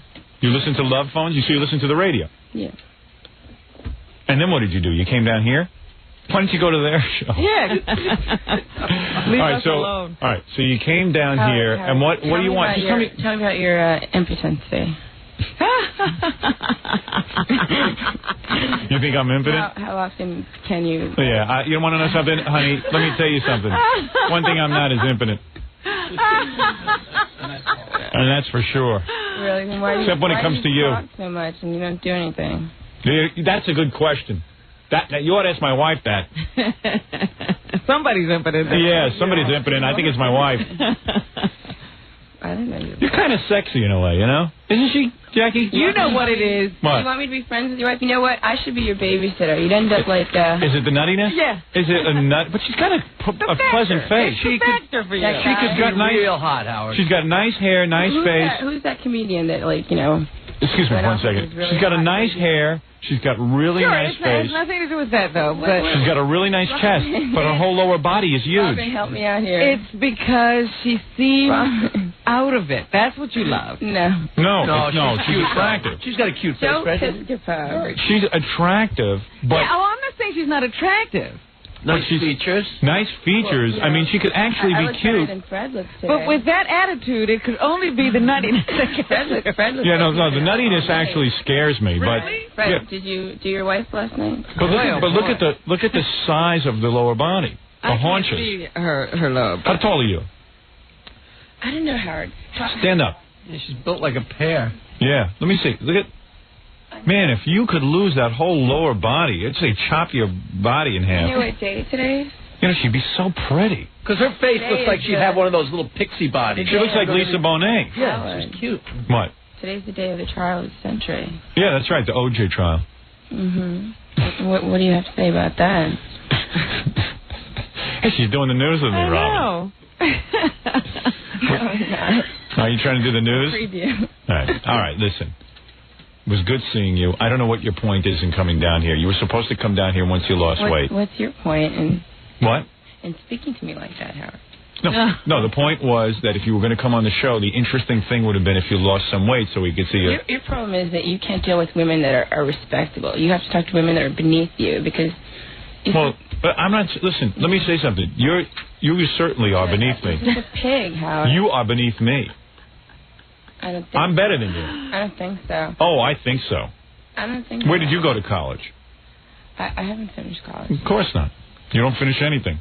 All right, what is it, Gary? You went to Boston University. That's right. Before you throw her out, before she leaves, everybody's calling saying to get her off the air. Right. But you did come down here for a reason, right, Josie?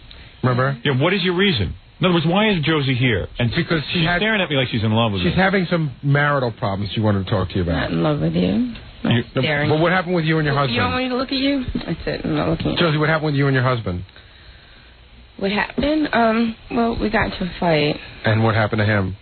It was last Thursday, and... Are you having marital problems?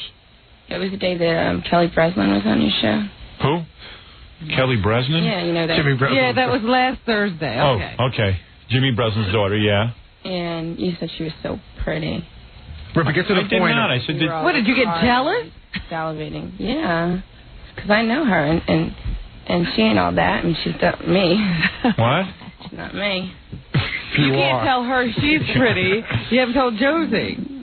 Josie, you've got a pretty face. But Josie, what happened with you and your husband? But my body's not good enough for you. Well, she was actually on her way to saying I'd something. rather, I think. have somebody else, Howard, because you just don't do it for me. Yeah, right. Not much. You got the look of love in your eyes. Madly in love. Yeah, I don't. You know what? I think you're having obsessed. a relationship with you. You just don't know it. I think you have my. I think you have Are my. you a junkie, Howard? I think you have my clothes off in your mind already.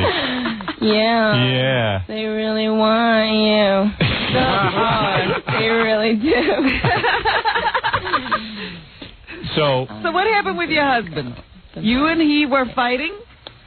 Look at that mustache on her. Oh, God. Don't distract her. Howard. You got a mustache. She has a picture on my T-shirt. You want to see my pubic hair. That's what you want. Okay, let me see it. Let me see it. Well, I mean... Let me see. You think I'm all like whatever. Let me see. Let me see. Oh, my God. Let me see. Let me see what you got. Jesus. Pull it down. Pull your whole pants down. Let me see. Let me see. Let me see. But you realize you can't just throw me out like in 2 seconds. Well, I mean, you're naked, but... Because I have to recover from the shock of having been so stupid as to do this on your show. All right, let me see. Well, what are you seeing? Oh, please. She just took her pants off. I did? Yeah. No, Let me see. Let me see. Stand up. Let me stand up with your pants. Let me see if I can get excited over you. Let me see. You want to get excited? I mean, Now, you're way too heavy. You couldn't get excited I couldn't. over a verse. Could you have sex with her? Oh, Jackie could, because Jackie's into fat shit. Jackie's gone way past Yeah, Jackie, you've done worse than this, right? Way in the past. His standards have improved. Well, Who do you think you are, Howard? You're not like Arsenio Hall or... No, I'm not. I have a job. You're no stud. Yeah, but believe me, you want it. I've never seen a girl that looks like that be fat like that. I know, because she has a great face. How could I want it? I haven't seen it. I don't purchase anything I haven't examined first. I wonder if I could get aroused over her. I'm kind of getting aroused. Probably could. She's got a nice big belly there. See, I'm looking at her from only the waist up. What do you want me to do? Let me see. Let me see just what you look like if I had to go to sleep with you. Let me see. Should I take off my shirt? What's the matter? Yeah, take off your shirt so I can see. Oh, what's he I'm doing sitting in here? back there. I'm really getting excited. Are you? I can't even explain. But she's kind of chubby, isn't she? Yeah, but... What, is she getting undressed? Yeah. Well, she's almost completely naked. She got my mom's underpants on. She's naked and she's still wearing a sweater. Let me see. Stand up. Let me look. You getting excited over her, Ralph? Are you, Billy? You are? Yeah. She's down in bra and You don't panties. see how much butt is hanging out over here. Stand up. Stand up. Let me look at you. Why Let do me see. that? Take it all off and let me stand up. Let me I'm not see. taking off anything. Well, your bra is off. No, it's not. Well, There's just something about the way she kind of like moves and kind of like... You know what she's doing? She's down here to upset her husband. I got to admit, I'm aroused right now. She's very sexy. I'm aroused. I'm aroused. She's so zagzy. My husband and I are separated. Are you really? I'm officially aroused. Yeah, me too. And I'm wearing sweatpants, so I'm embarrassed. Got the certificate. Let me see. Stand up. You stand up. Come on. I can't stand up. And I'll stand up. I can't stand up. You can't even... What? You can't even... No, I can't stand up. You understand? Your posture's bad, Howard. I know it is. I got excited. Let me see. Stand up. No, straighten up your posture. All right. Stand up. Let me see. Let me see what's doing on you. What do you want me to do? Let me see. Let me turn around. Let's see your Howard, you want some help losing your arousal? Yeah. Josie, do me a favor. Just point to that light over there. No, just point to that light. Yeah, over of course there. it's on camera. Josie. This is going to be on cable. Not much. I didn't sign the... You didn't? No, I really didn't. Josie, take your right arm. We're going to have some serious problems if this is on cable. All right. Take your Go right ahead. arm and point up there. Okay. Well, if you don't want it on, you don't have to have it on. Howard. What? If you don't want it on, you don't have to have it on. I don't force people to come on. High five. What? High five, nothing. Just hold it. Point your hand like Gary said. Put your right arm. Point to that camera right there, Josie. Point to it. No. Why? What am I going to see? Hair under the arms? I don't, Yes, sir. Did you shave? I don't trust Howard. I mean, he's I can't. I'm not going to put it on the air if you don't want it on. We the air. can't do that. Right. Oh. Oh boy. Sloppy shave. 5 o'clock shadow. Really? Yeah, she's totally naked. But God bless her. The attempt was made. Well, you're wearing panties. Yeah. All right, take your panties off. Let me see everything. No. Might as well. You've taken everything else off. You might as well. What's your wife going to have to say about this? What if your wife... She has no say in this. She's This gonna is my call in work. And you're going to put her on the air and... No, Say, no. what are you doing there? Looking at her... You know, even though she's got a big private belly, parts. I'm kind of aroused by her. I mean, just picture like the lights low. I mean, she'd be good at it. Squirming around. Yeah. She squirms, you know. She like moves. She might be good in bed. Ralph. Let me see. Pull everything off and let me just take a look at the whole package. All right, but you can't say anything like bad about me. All right, I won't say anything bad. I told you I'm aroused even though you're fat. Go ahead. I'm not doing this to be insulted. All right. Let me see. I'm just... Now stand up so I can see. Exhibitionist. I mean, this is like art, right? You're gonna draw a picture of me, right? Yeah, go ahead. Stand up. No, seriously. You want you to draw... What is he writing down? He's drawing a picture. Come join you. We're all drawing. Stand up. Let me see. Let me see. Oh, dear. I am not... You're not bad. I mean, I don't know. I'm aroused, but I can't explain why. You never knew this about yourself. I really don't go for fat girls, but she's got a pleasant face. If she's got hair on her body, and she's got a mustache, and yet... You're still aroused. What? Shave me, Howard. Really? Right here? No. Ralph, get your ring. You want me to go get the buzzer? No. I don't think so. You gonna tickle me? Oh, you want to be tickled? Yeah.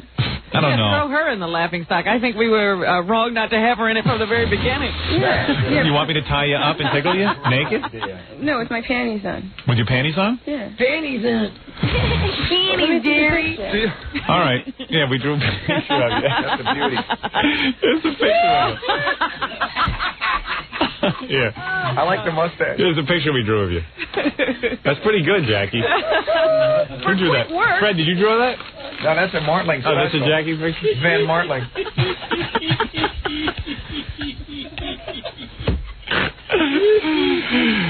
You gonna save that? What are you, a C cup? Yeah, you got a nice chest. Go on, get that thing away. Why did you lose weight? She'd be incredible if she lost. Oh, she'd be awesome if she 30 lost weight. pounds. What is she doing? I don't know. She's running around the studio naked. Oh, there's a camera. She don't like the camera. She's sitting on the floor putting her panties back on. She had those off, too. Ralph, would you have sex with her? He's doing it. Would you, though? Would you? Yeah. If the I don't know about me. circumstances were right. A couple You would. Don't be ridiculous. All right. I'm trying to act like I've got something going on in my life. Yeah, I guess I would. As cuckoo as she is. Come on. She can't remember how her clothes Want to take a break and throw her in the laughing stock during the break? Yeah, you might as well take a break until she gets herself back together. Yeah. I'm not good at tickling girls, so they don't really laugh when I do it. Well, you got to really get in there. Yeah.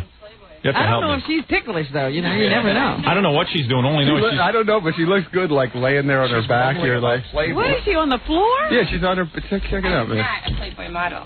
Lay back. You got any phone Lay calls? back. Lay back. Hey, Ralph, get out of here. Get off the show, really, will you? He's lay back, lay back, lay back. Look, man, She's stand back up. there saying, I am not a Playboy model. Yeah, well, I can't hear what she's saying if you anyway. get any calls, I am not a Playboy Get on the model. microphone if you want to be in here. Put your clothes on. Get up. I told you to leave. I'm trying to help you, man. Get out. I don't need your help. He doesn't want to leave. He really likes Yeah, it. Mr. Instinct. As soon as a girl starts to take clothes off, he gets in here. Get out. I didn't ask you to do that. Just get out. All right. Listen to her over there. She's having a whole conversation. You got to get on microphone, Josie, or I got to throw you out. She's like OJ. Mumbling. Yeah. All right. Why don't we take a break? No, listen. You know what? Maybe I'm just going to throw you out of here. I got phone calls and stuff. I would have killed him. I can't hear you. I would have killed him. If I was Nicole Simpson, he wouldn't be alive. He'd be dead. Really? Yes. Stabbed him right between the eyes. Have you ever been beaten? No. Have you ever been beaten by a man? No, never. You've never been beaten by a man. You want to be the first? What? No, I don't want to beat you. She just told me what do you half an think hour ago. What do you think you don't Were want you to ever beaten by a man? No. Was she lying when you told Gary? Were you lying when you told Gary you were beaten by someone? Howard, what do you mean you don't want to beat me? You just want to tickle me? You're not going to spank me? No, I'm not. I don't even know. I don't know what I'm going to do to you. You're not going to ask for a massage? No. You scare me. Really good back rub. I think you're. And you look intense. Look at your posture. I think you're crazy. You sure your mother's not going to call up and say like? No, no one cares. You're cheating on. You know your what? Why wife? don't I just get rid of her? I don't know if I can take another segment with her. I'm with you. I don't Yeah, know. right. Really? Yeah. Because she's lying out there to you, Gary. She's not telling us any of this stuff. No, I think she's lying in here, but that's okay. I had enough with her. Put your clothes on. We did enough with you. Now go and lose weight. You're going to look hot. Uh-oh. What is she doing? She's coming around. No, she's just getting... You look I'm good. going to go. What? Well, you have to go. I have to do a show. All right. I mean, you know. Don't you do that. What are you? Oh, I told you she's in love with you. You're in love with me. Why don't you admit you're in love with me? This is the rape you've been asking for all your life. She's trying to make out with me. Oh, man. Are you trying to make out with me, Josie? Yeah, okay. Yes. I know. Well, you're in love with me. Why don't you admit it? Lust. Okay. Lust. Okay. All right. Put your bra on.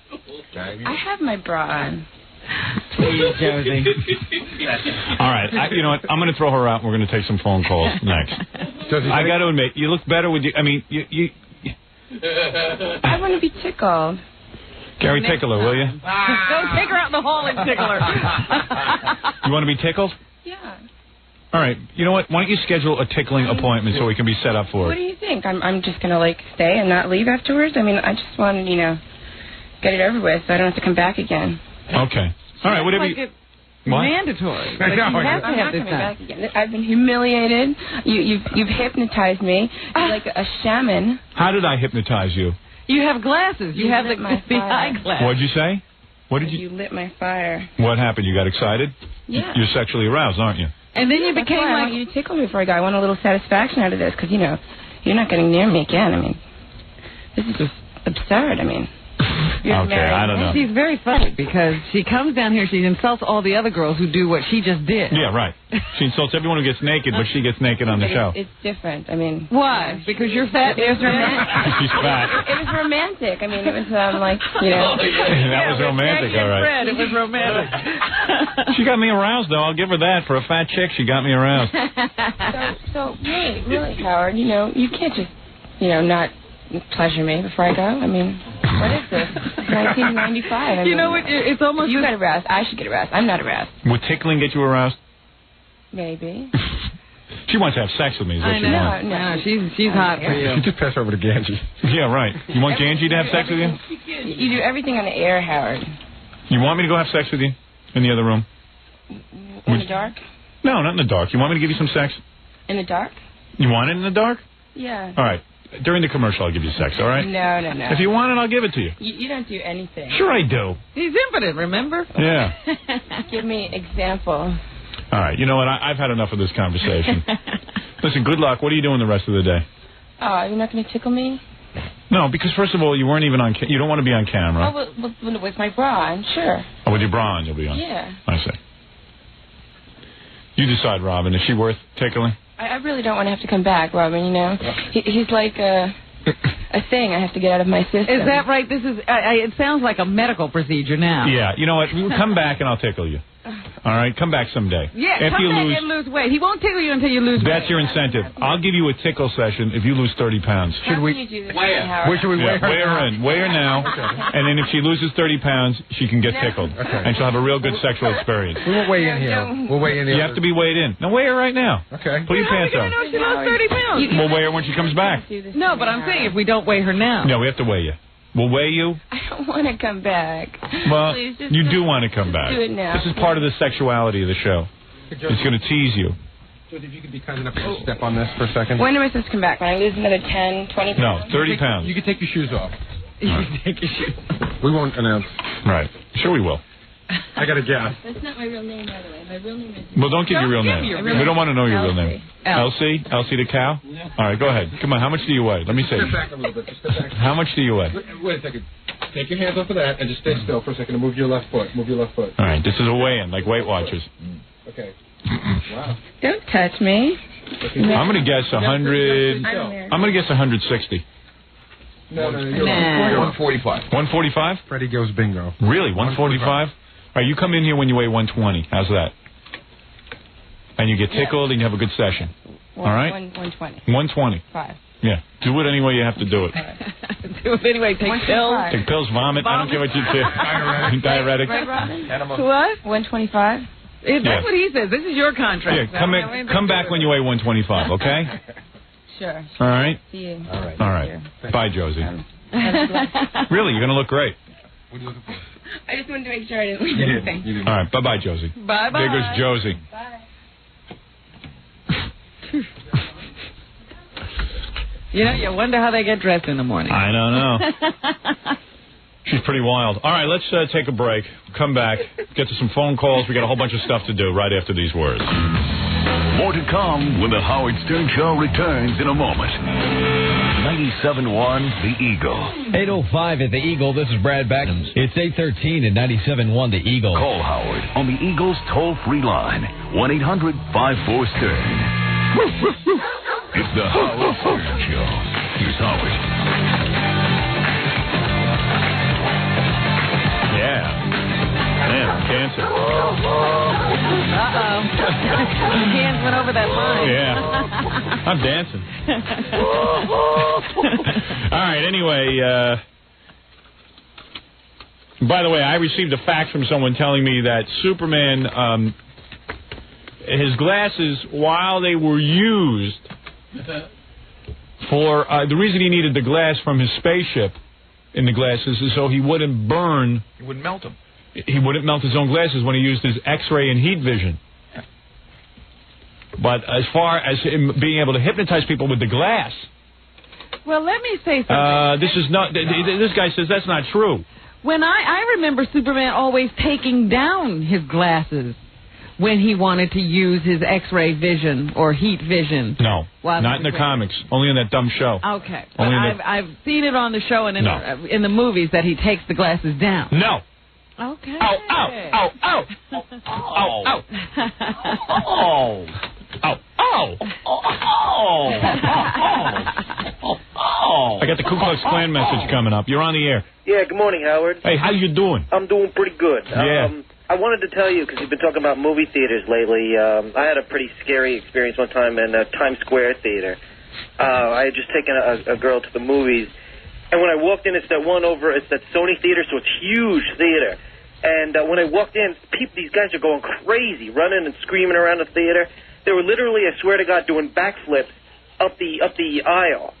I thought I was at a circus, you know. Yeah. So we sit down, the movie starts, and all of a sudden, they keep talking throughout the whole movie. And Who's they? Now, who's they? Are we referring to black people? Well, yeah, I guess so. African Americans. African American. All right, go ahead. You said it, not me, you know. Yeah, well, I mean, I just want to know what you're talking Oh, about. of course. But we have to clarify this. Them. Them. Right, Mrs. Schott? Yeah, them. Scary niggas. Oh, shut up. They're scary. Mrs. Schott, Scary. this is not a racist program. You can take No, that I know. racism. I'm You can sorry. take that racism and throw it out the window. I'm sorry. We're all here as brothers. All right, yeah, you're And right. just because you have a problem with some of the baseball players that work for you. I wish they were black Vulcans. I really do. And then they behave themselves. They All have right, no thank you. emotion. All right. They wouldn't go crazy. The guy's in trying theater. to tell a story. So the movie starts, of course, they're talking very loudly and such. The girl I'm with, she yells out, "Will you shut the F up?" Oh, my God. Oh, don't you love that? Howard, my Yeah. stomach turned right upside down. I couldn't Oh, believe yeah, a brave woman. I love women when they do Yeah, that. well, my wife my wife doesn't really see color, as far as I can tell. And Colorblind. she would actually turn around and yell at black people in a movie theater for talking. Mm-hmm. And, she'll yell, but I'm the one who's got to defend her. Right. Exactly.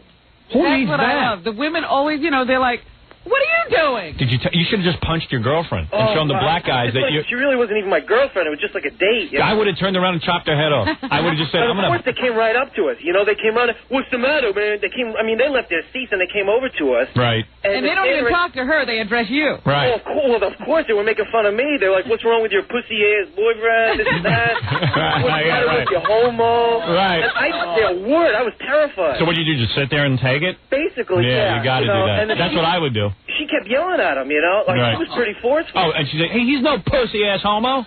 She didn't say that. right. That probably was.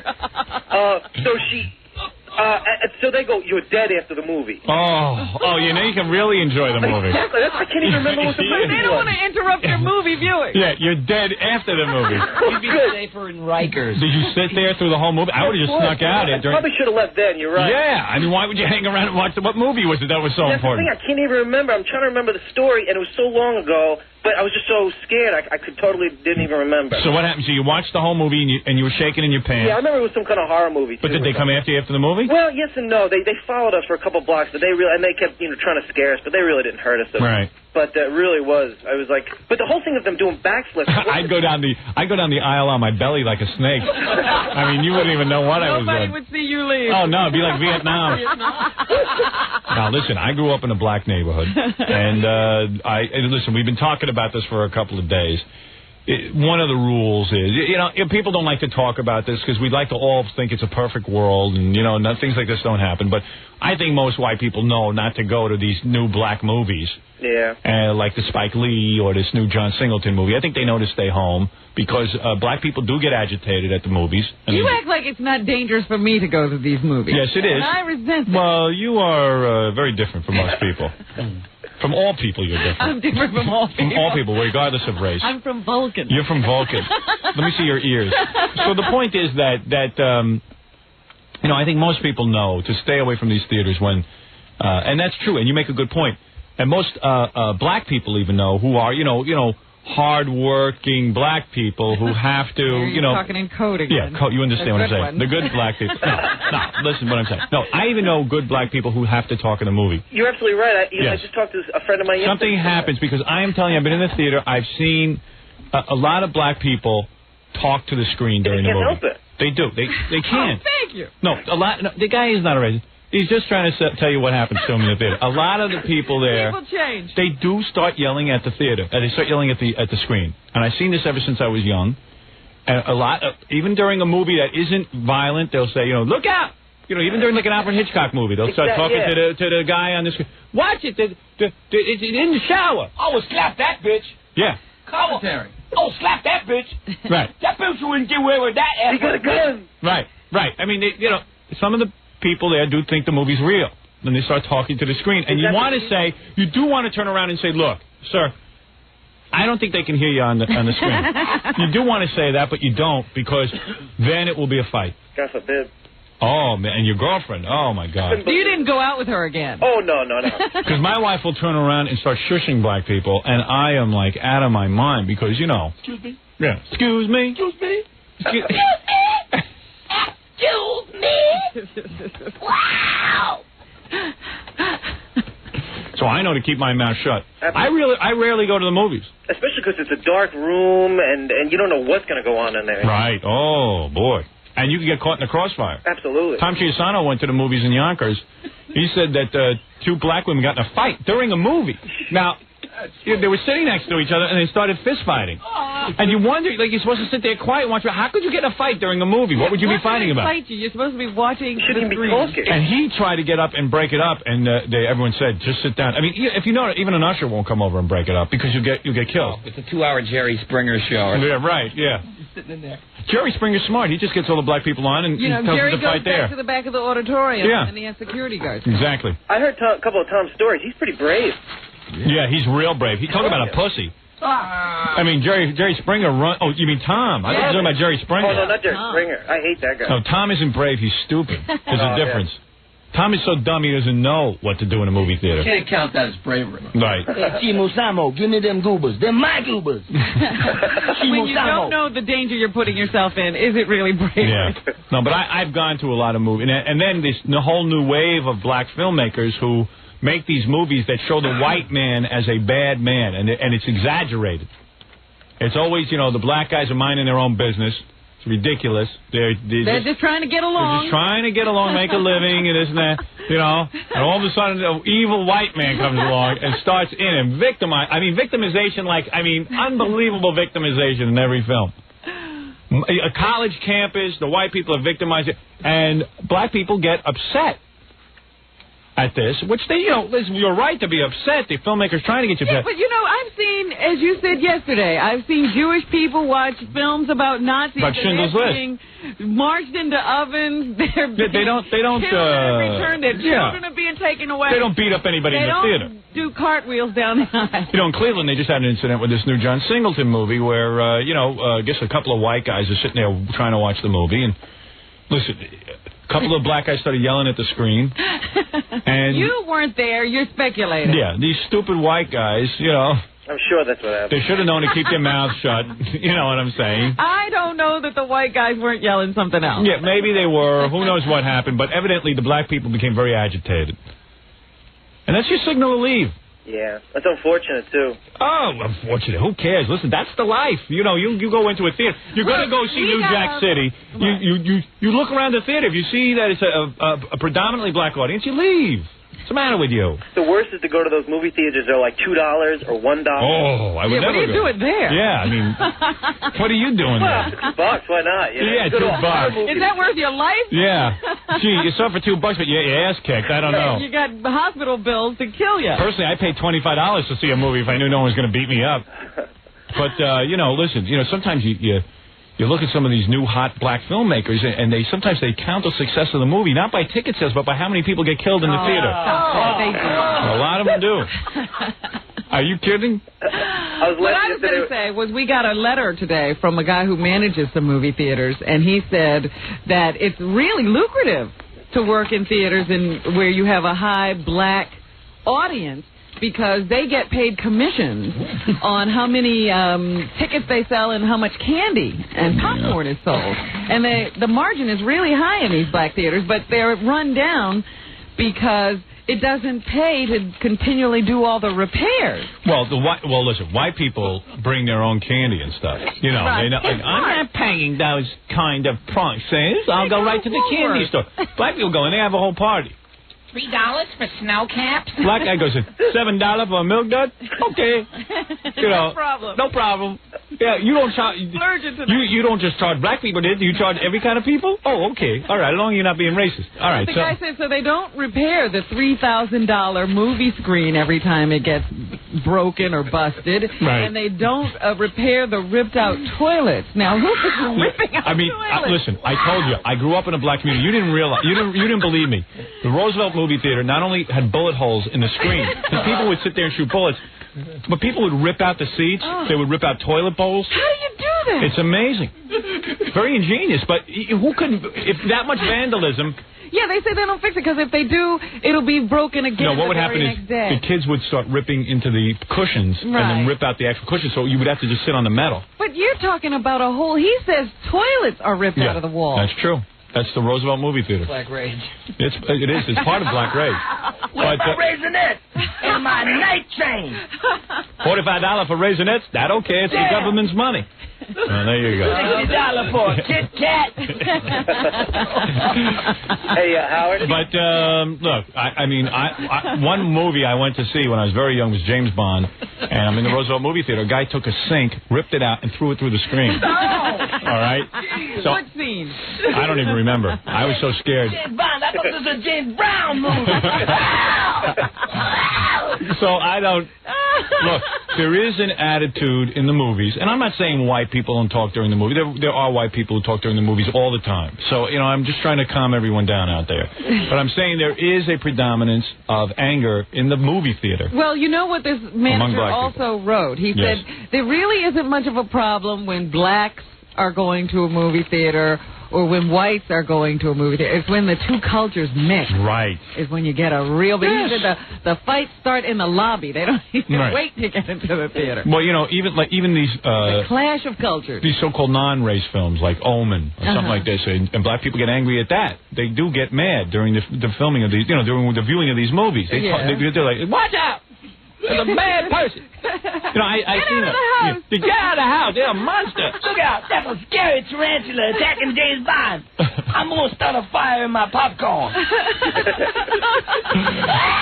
And then if you say to the guy, shh, You better be far you better be away. prepared to fight. Because, listen, at The Godfather, that's a white movie, Godfather, some black guys started Crossfire. They actually started shooting. They started shooting when the shooting broke out in the movie. And I believe the usher, some dumb usher, got hit because what usher would, for $4 an hour, would you go break up black people fighting? I wouldn't.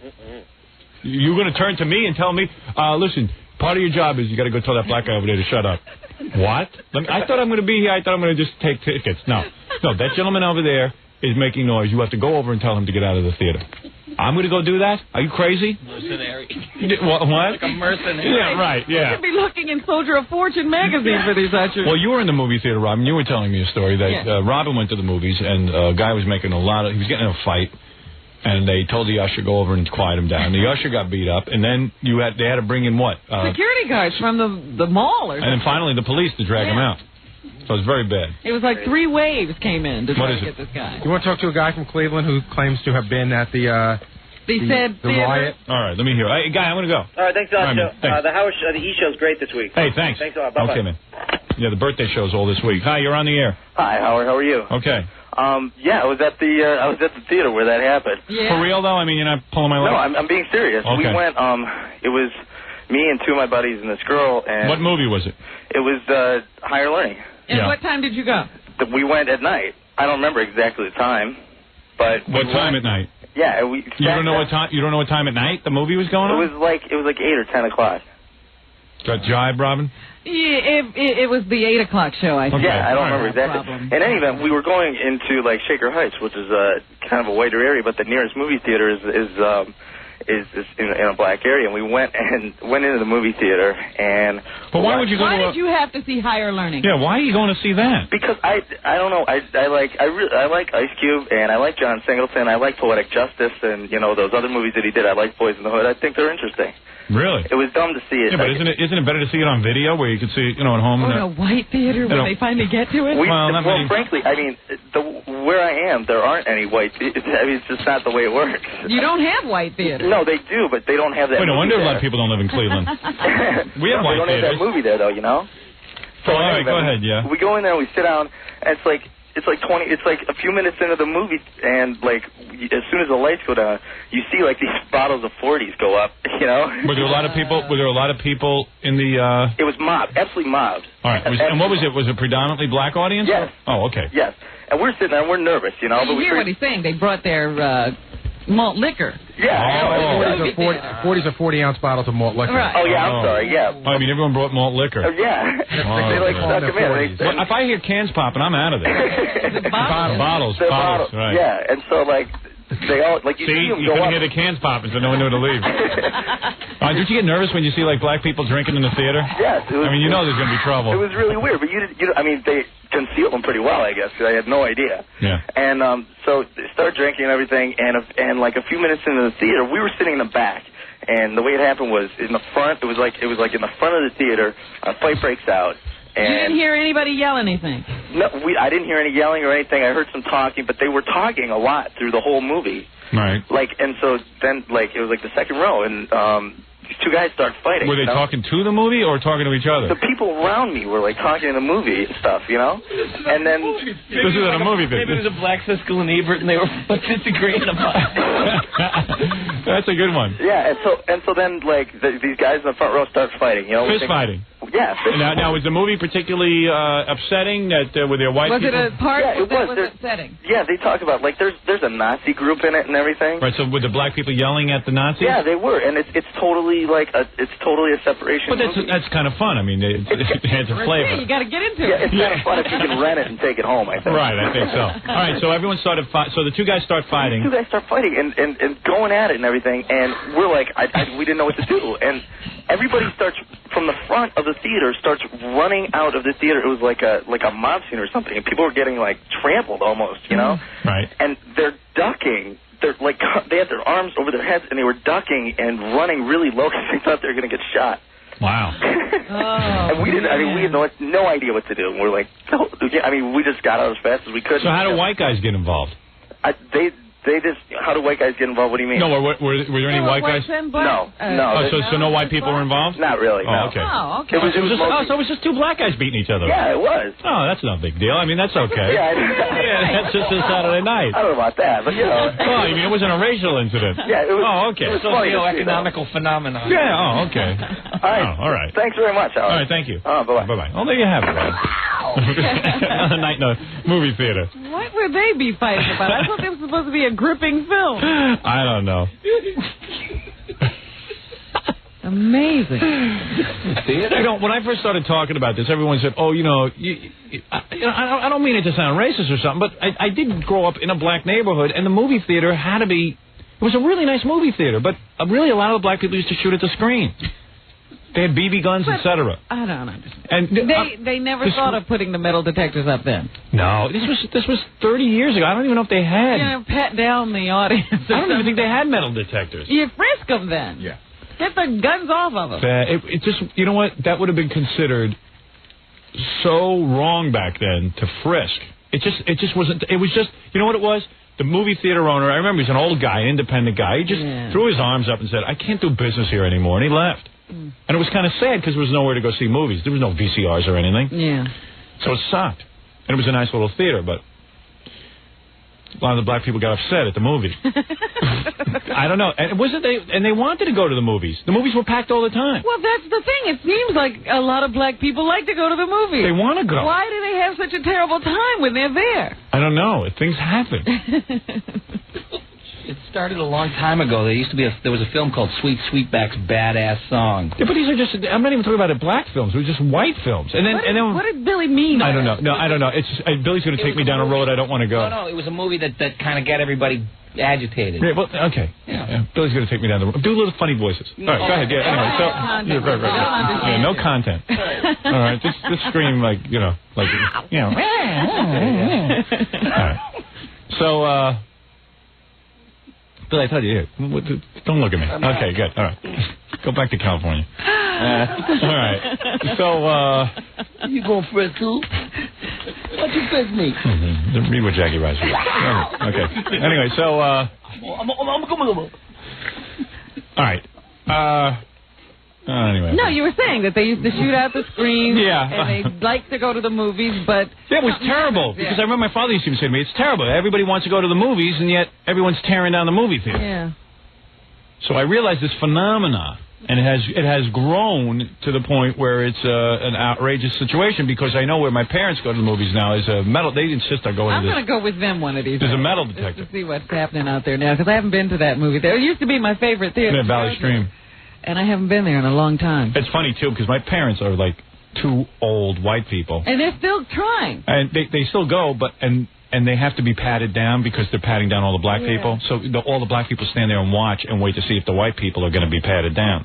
So my parents have to get patted down. Yeah. It's obvious they're not going to be toting a gun. Your parents are incredible because, you see, that takes me out of a movie theater. When they start putting up glass... And metal detectors, and they want to pat me down and search my purse. Yeah, it's like, that means I shouldn't be at that movie theater. What is it? Want to talk to a black guy who was at the theater? Oh, was he? Yeah. Hello? Hello, sir? Hello. Hi. Hi. So you were at the theater? I was at the theater at the Severance Center. Now, what happened? Okay. You could tell it was going to be some mess when we were standing in line. Go ahead. Okay. They were acting the fool in the line. Who? The two guys. The two guys that was fighting down front. I see. And it was like, you knew it was going to be a confrontation. So right, and you know what? And who needs that kind of aggravation when you go to the movies? Get those people out of there in the first Oh, yeah, you get them out. Oh, why? Yeah. Listen to that question. Yeah. Why don't they just get those people out of there? Yeah. Because the second let's say the movie theater owner calls the cops on them. Yeah. Hey, man, you racist. Right. Man, what you doing, man? I And was they were standing right here, man, minding my own damn business. Now I'm going in that Yeah, you motherfucker. sound like an older gentleman, a reasonable man. And You they wouldn't were- say anything to these guys? Oh, yeah. All I got is 7 shots. Right. Too many of them. You know. Your gun only has 7 bullets? Oh, all right, yeah. Those guys could have been carrying automatic weapons. Right, they'd have hit me up, too, and then I was with my wife and everything, but, I mean... So did you have to carry a gun into the theater? No. No, all right, go ahead, all right. I'm just a figure state.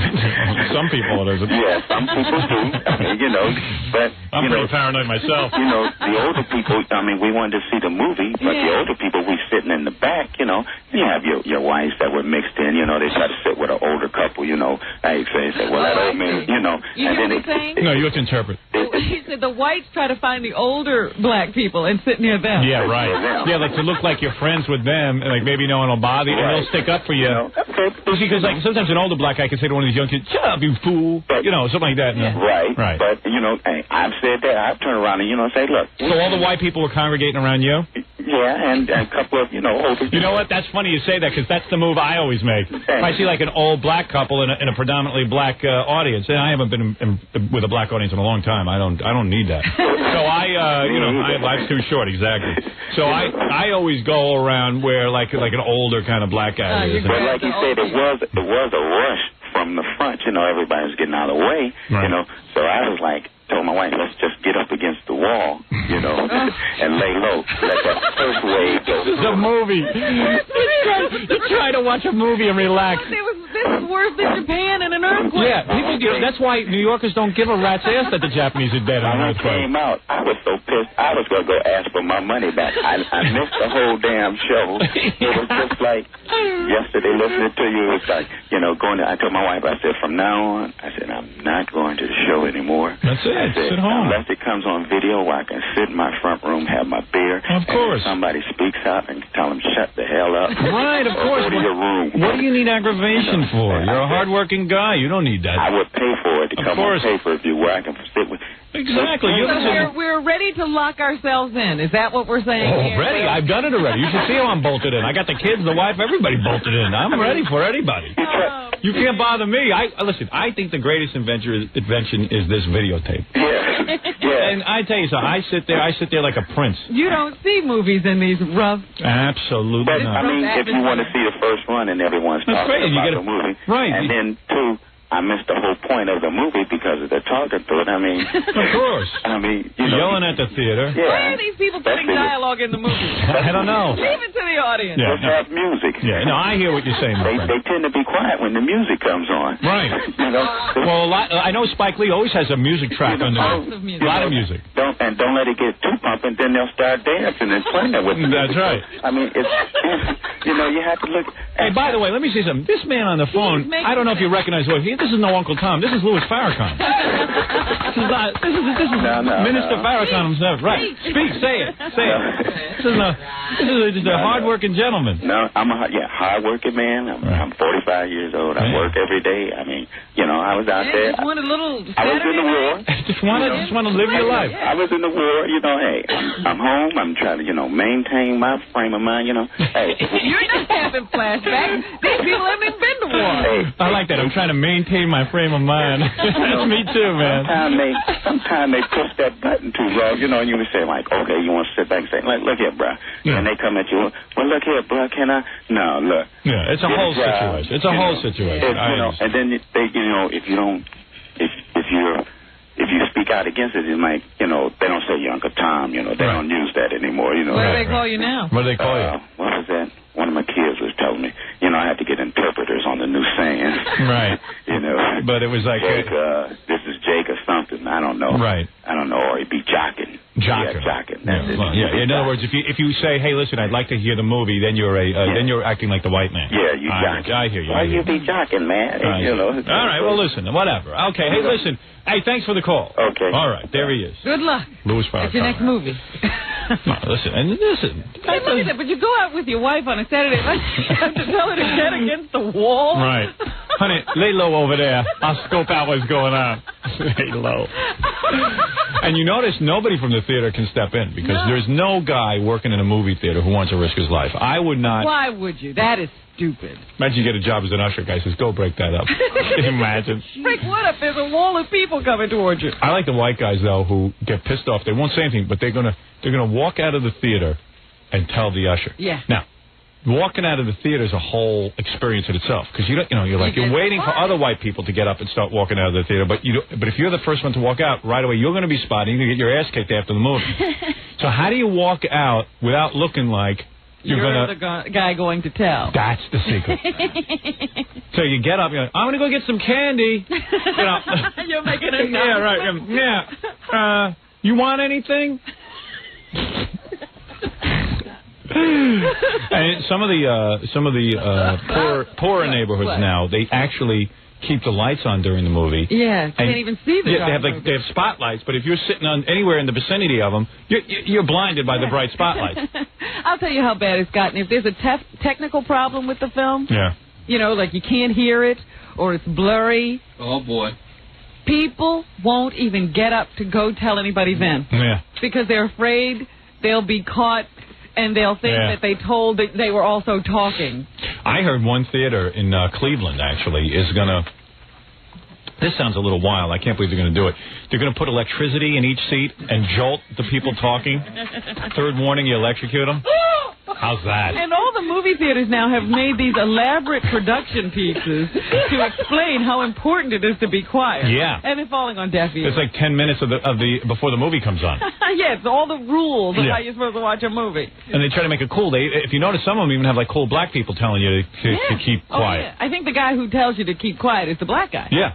Yeah, like, and the funny how Hollywood has to handle it. They have a movie theater full of white people going crazy and they're talking. And then a black guy stands up and goes, hey, I'm trying to hear this movie. You all shut up.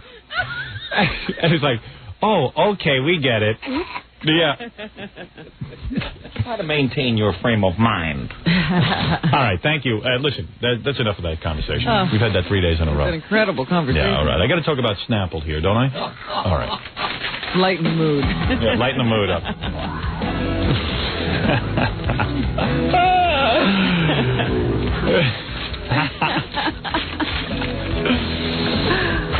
What's that, sir? You went to the movie? You sound quiet. What, they put Valium in your popcorn? All right. Hey, Snapple is great. I don't know if you know this, but Snapple makes so many great natural drinks.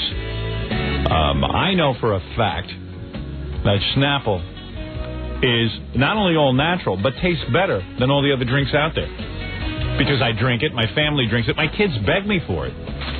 We keep the refrigerator stocked with Snapple. I'll tell you a good story. You know Laura, who works with me?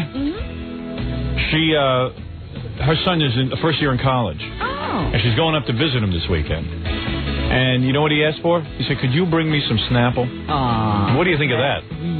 She said, that's the only thing. He wants Snapple. I said, don't they sell it up there? She goes, I don't know. He's on campus. It's hard for him to get off. He doesn't have a car. Yeah, and he can't get it. He doesn't have a lot of money either. Right. He wants Snapple.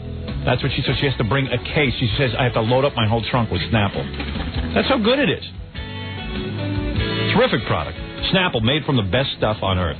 You're listening to The Howard Stern Show on 97.1 The Eagle. The Howard Stern Show. Once again, Howard Stern.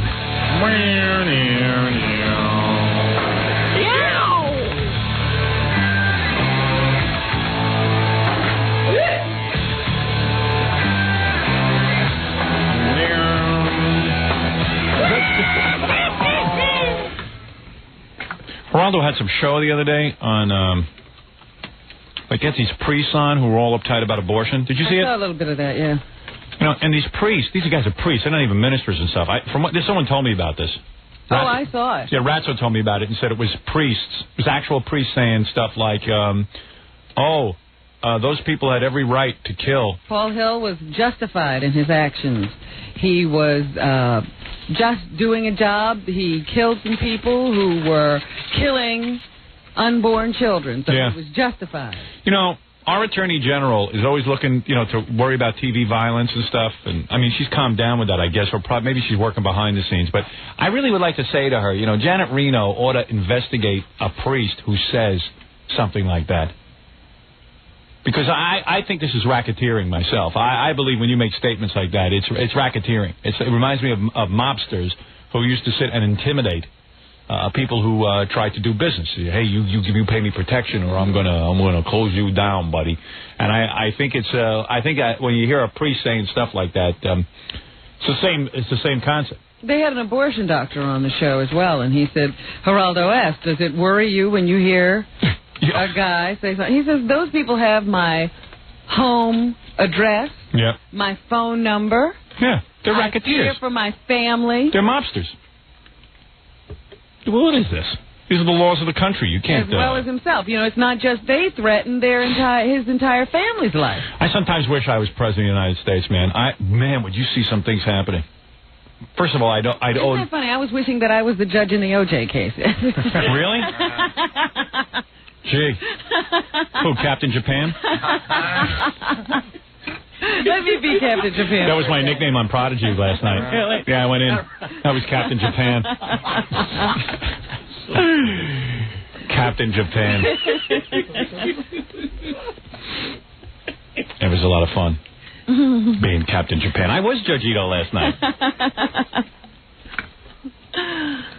Gary was telling me something about a movie theater. I don't know if I want to continue the discussion, though, but what were you saying about your buddies? Well, I was just saying, when I was growing up on Long Island, we'd go to the movies, 2 or 3 times a week. And Long Island's weird, because on the South Shore where I grew up, I don't think there's a movie theater you can actually go see movies anymore. I wouldn't go to the Valley Stream movie theater, and I wouldn't go to the Roosevelt Field. You can go to Rockville Center. Yeah, I think that one's okay. Still. I wouldn't go to the Roosevelt Field one because your car will get stolen. Well, Green Acres is supposedly the #1 place for car theft, like in the state. Yeah, and plus that's the place where they had to put in the metal detectors, don't they? Right. Now, you can go to probably Rockville Center. There's the ones out in East Meadow. I don't know. Is East Meadow all right? There's Levittown, but I haven't been there in a while. But what I was saying is, when I grew up there, we'd always go, and then when I moved into the city and I go out on weekends, my friends would say, let's go to the movies. And little by little, our choices were less. All of a sudden, we're not going to Green Acres, we're not going to Roosevelt Field. And their big incident was the last time they went to Green Acres, they went to see A Soldier Story. Oh. And they were the only white people in the theater. They went to see A Soldier Story? Yeah. In where? In Green Acres? Ooh, that's before the metal detectors. Right. That's living dangerous. Wow. I would never go see that. I mean, are people losing their common sense? There's not one white person in that movie. Just like people who jog at midnight in Central Park. Don't do it. How much more clear can I be about smelling it out? Yeah, you have to go further and further out on Long Island. You have to go to Patchogue to see a movie theater you can go to. Yeah. Well, I actually take a ferry when I'm out there, and I get to a movie theater in Connecticut. I think the only thing that'll be left is I cross the Long Island Sound. You'll have to show them on the side of the lighthouse. Yeah. That's pretty good. No, because a lot of black people do get upset in the theaters. It's really true. That's why I take the ferry, because I tell you, it's a whole different scene over there. The whole water thing? No, I know it. I know it for a fact. I see what happens. I can't even argue with you. I know. I want to argue with me. Really, I can't even argue I know. with you. I don't understand it. Every time you start this rap, this is like 3 days this week now, black people call in the back in the office, and they're just like, he's going to start that again, stereotyping everybody. I don't mean everybody. I know there are people You know exactly what we're talking about. Yeah, come on.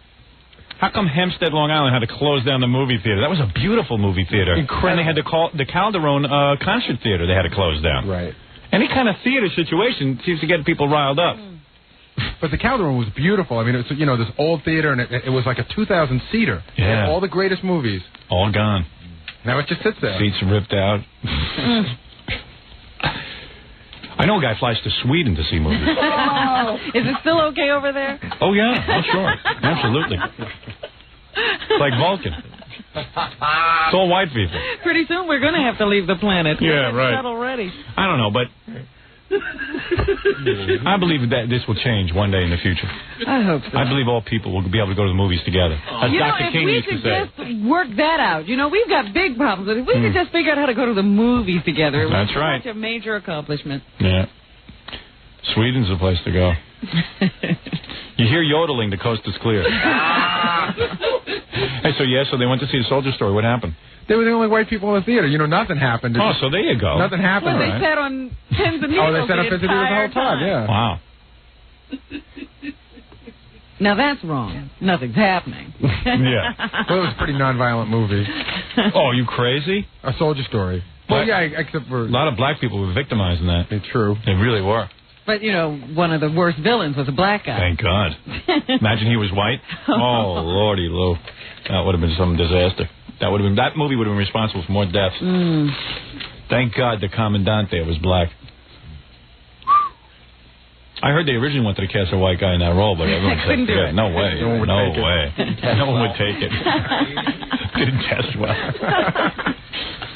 Well, you know what? They have these new TV networks now. The Paramount Network. Yeah. And the WB. Warner Brothers, yeah. Yeah. That have started up. And the WB particularly seems to be, for black people who don't have cable. Yeah, I know. Well, the WB is mostly on Channel 11, I think. Right. And Channel 11 is a channel for black people who don't have cable. So it was perfect programming. Channel 9, too, because when we did the Channel 9 TV show, it was mostly black people. I had the biggest black audience. They figured it out.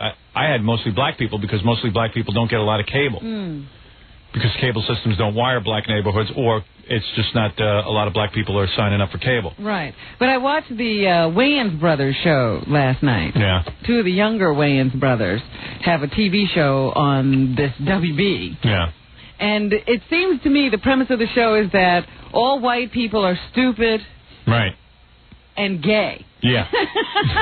They're going to get back at us for 40 years of bad television programming. That's right. It's back. Well, on all those black shows, because my kids watch all the black shows, I watch them with them. They love, like, Martin and all that stuff. And all the white people are stupid. Yeah. If you see a white person on these shows, he's going to be dumb. Right. Easily tricked. Or he's going to be gay, and all the white women want to sleep with black men. Right. Just like in real life. Yeah. They're still mad at us for Urkel. Right. Very interesting. But even Urkel is smarter than any white guy. Yeah. Yeah, but... Right. And the other thing that really cracks me up is that they live in a world where everybo's black on these shows. Right. They get on a plane, they go to the airport. It's all black people. Full of black people. Right. Where is that?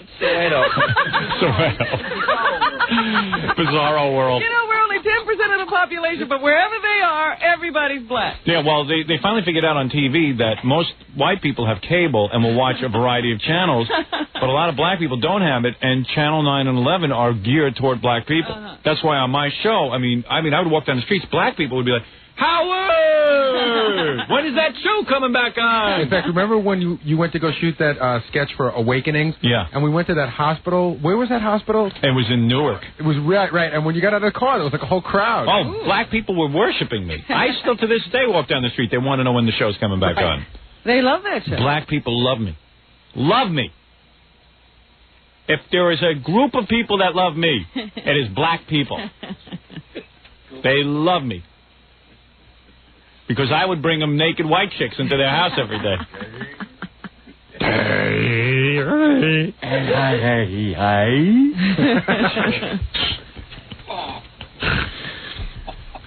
Because that's what's happening, baby.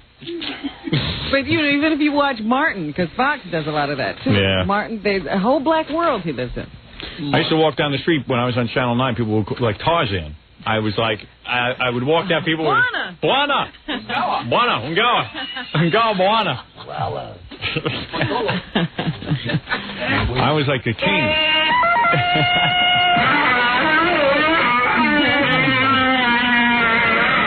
What is that supposed to be, an elephant that comes on after Tarzan? That's the elephant. Yeah, it's beautiful. The elephant's dying. Tarzan's screaming. Sounds like Jackie on the can. Then there should be a laugh afterwards.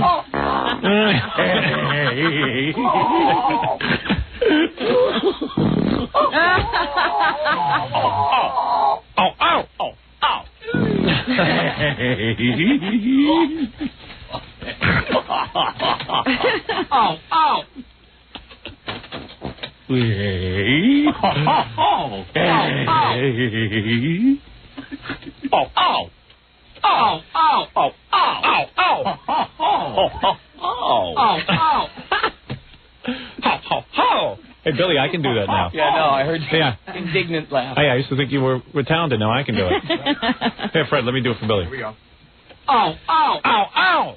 Oh, yeah. Oh, yeah. Oh, oh, oh. Oh, yeah. Oh, yeah. Oh, oh, oh, oh. Oh, oh, oh, oh. All right, Billy, let me see you do it. Okay.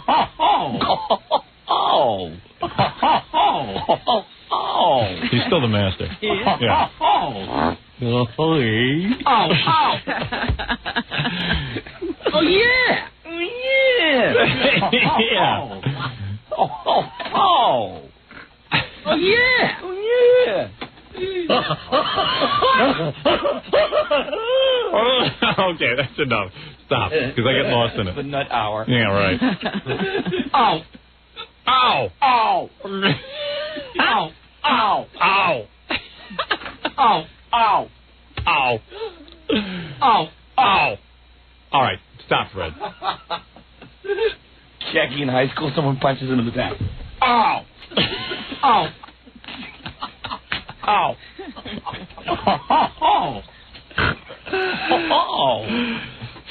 Freaking animal noises coming out of him. Even Jackie doesn't know where the noise comes out of. I know, sometimes he accuses us of making them up. Yeah. I've been thrown out of bars for laughing. Really? Out. All right, very good.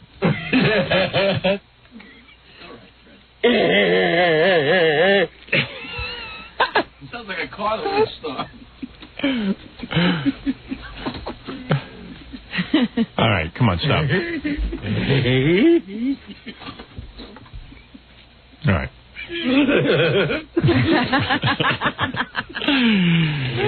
Yeah, imbeciles. Hideous laugh. Yeah, hideous laughter, the evil laugh.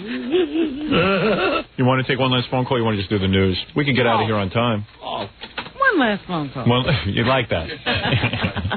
You don't want to get out on time. Why break our record? All right. You know what? I got to take a break anyway. Can I take a phone call for? Huh? Go ahead. Yeah. All right. That away. Robin's book must be done. I don't care what time we get out. Is the book done? I'm still, copy editing and Understood. proofing galleys, junk like that. Let's jump over to Los Angeles. Ow, ow! Ow, ow! There you go. Oh. It's fun. Yes, hello. Howard, good morning. Good morning, my friend. I'd like to tell you happy birthday. Well, thank you. And the E-show has just been excellent. Yeah, that's fun to watch the birthday shows, isn't it? Let me get my volume, excuse me. All right. In fact, tonight on the E-show... I'd like to address a couple things, if I may. Yes. Well, now that it's 95, I think it's time to get rid of Elaine Marks.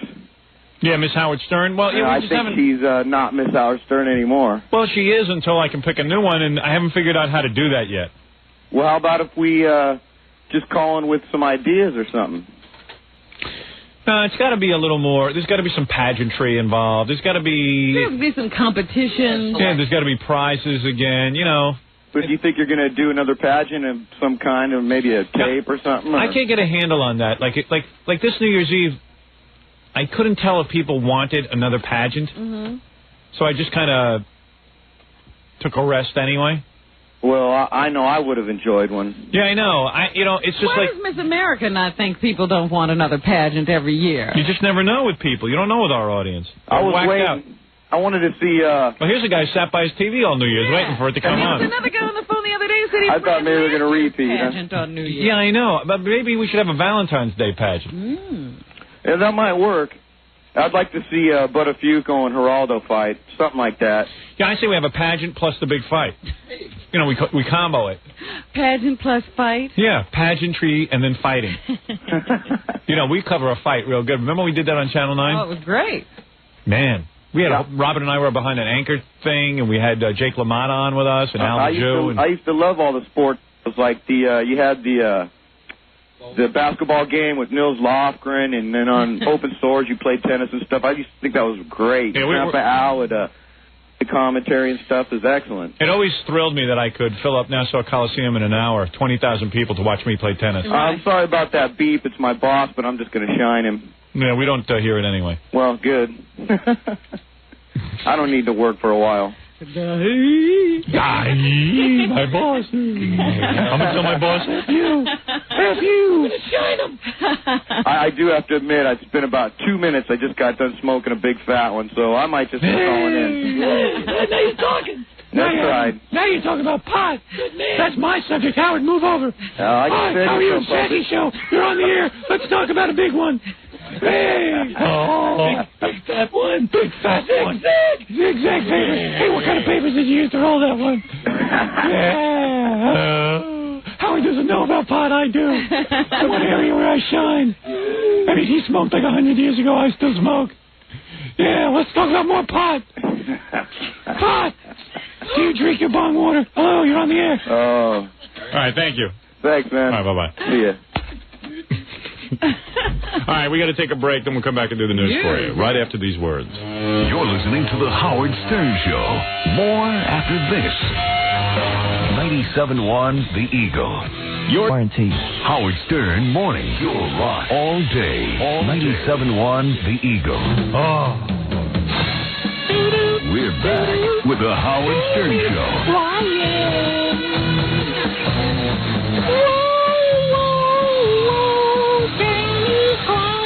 Hey now. Damn right. All right. Hey now. That guy's great. Hey now.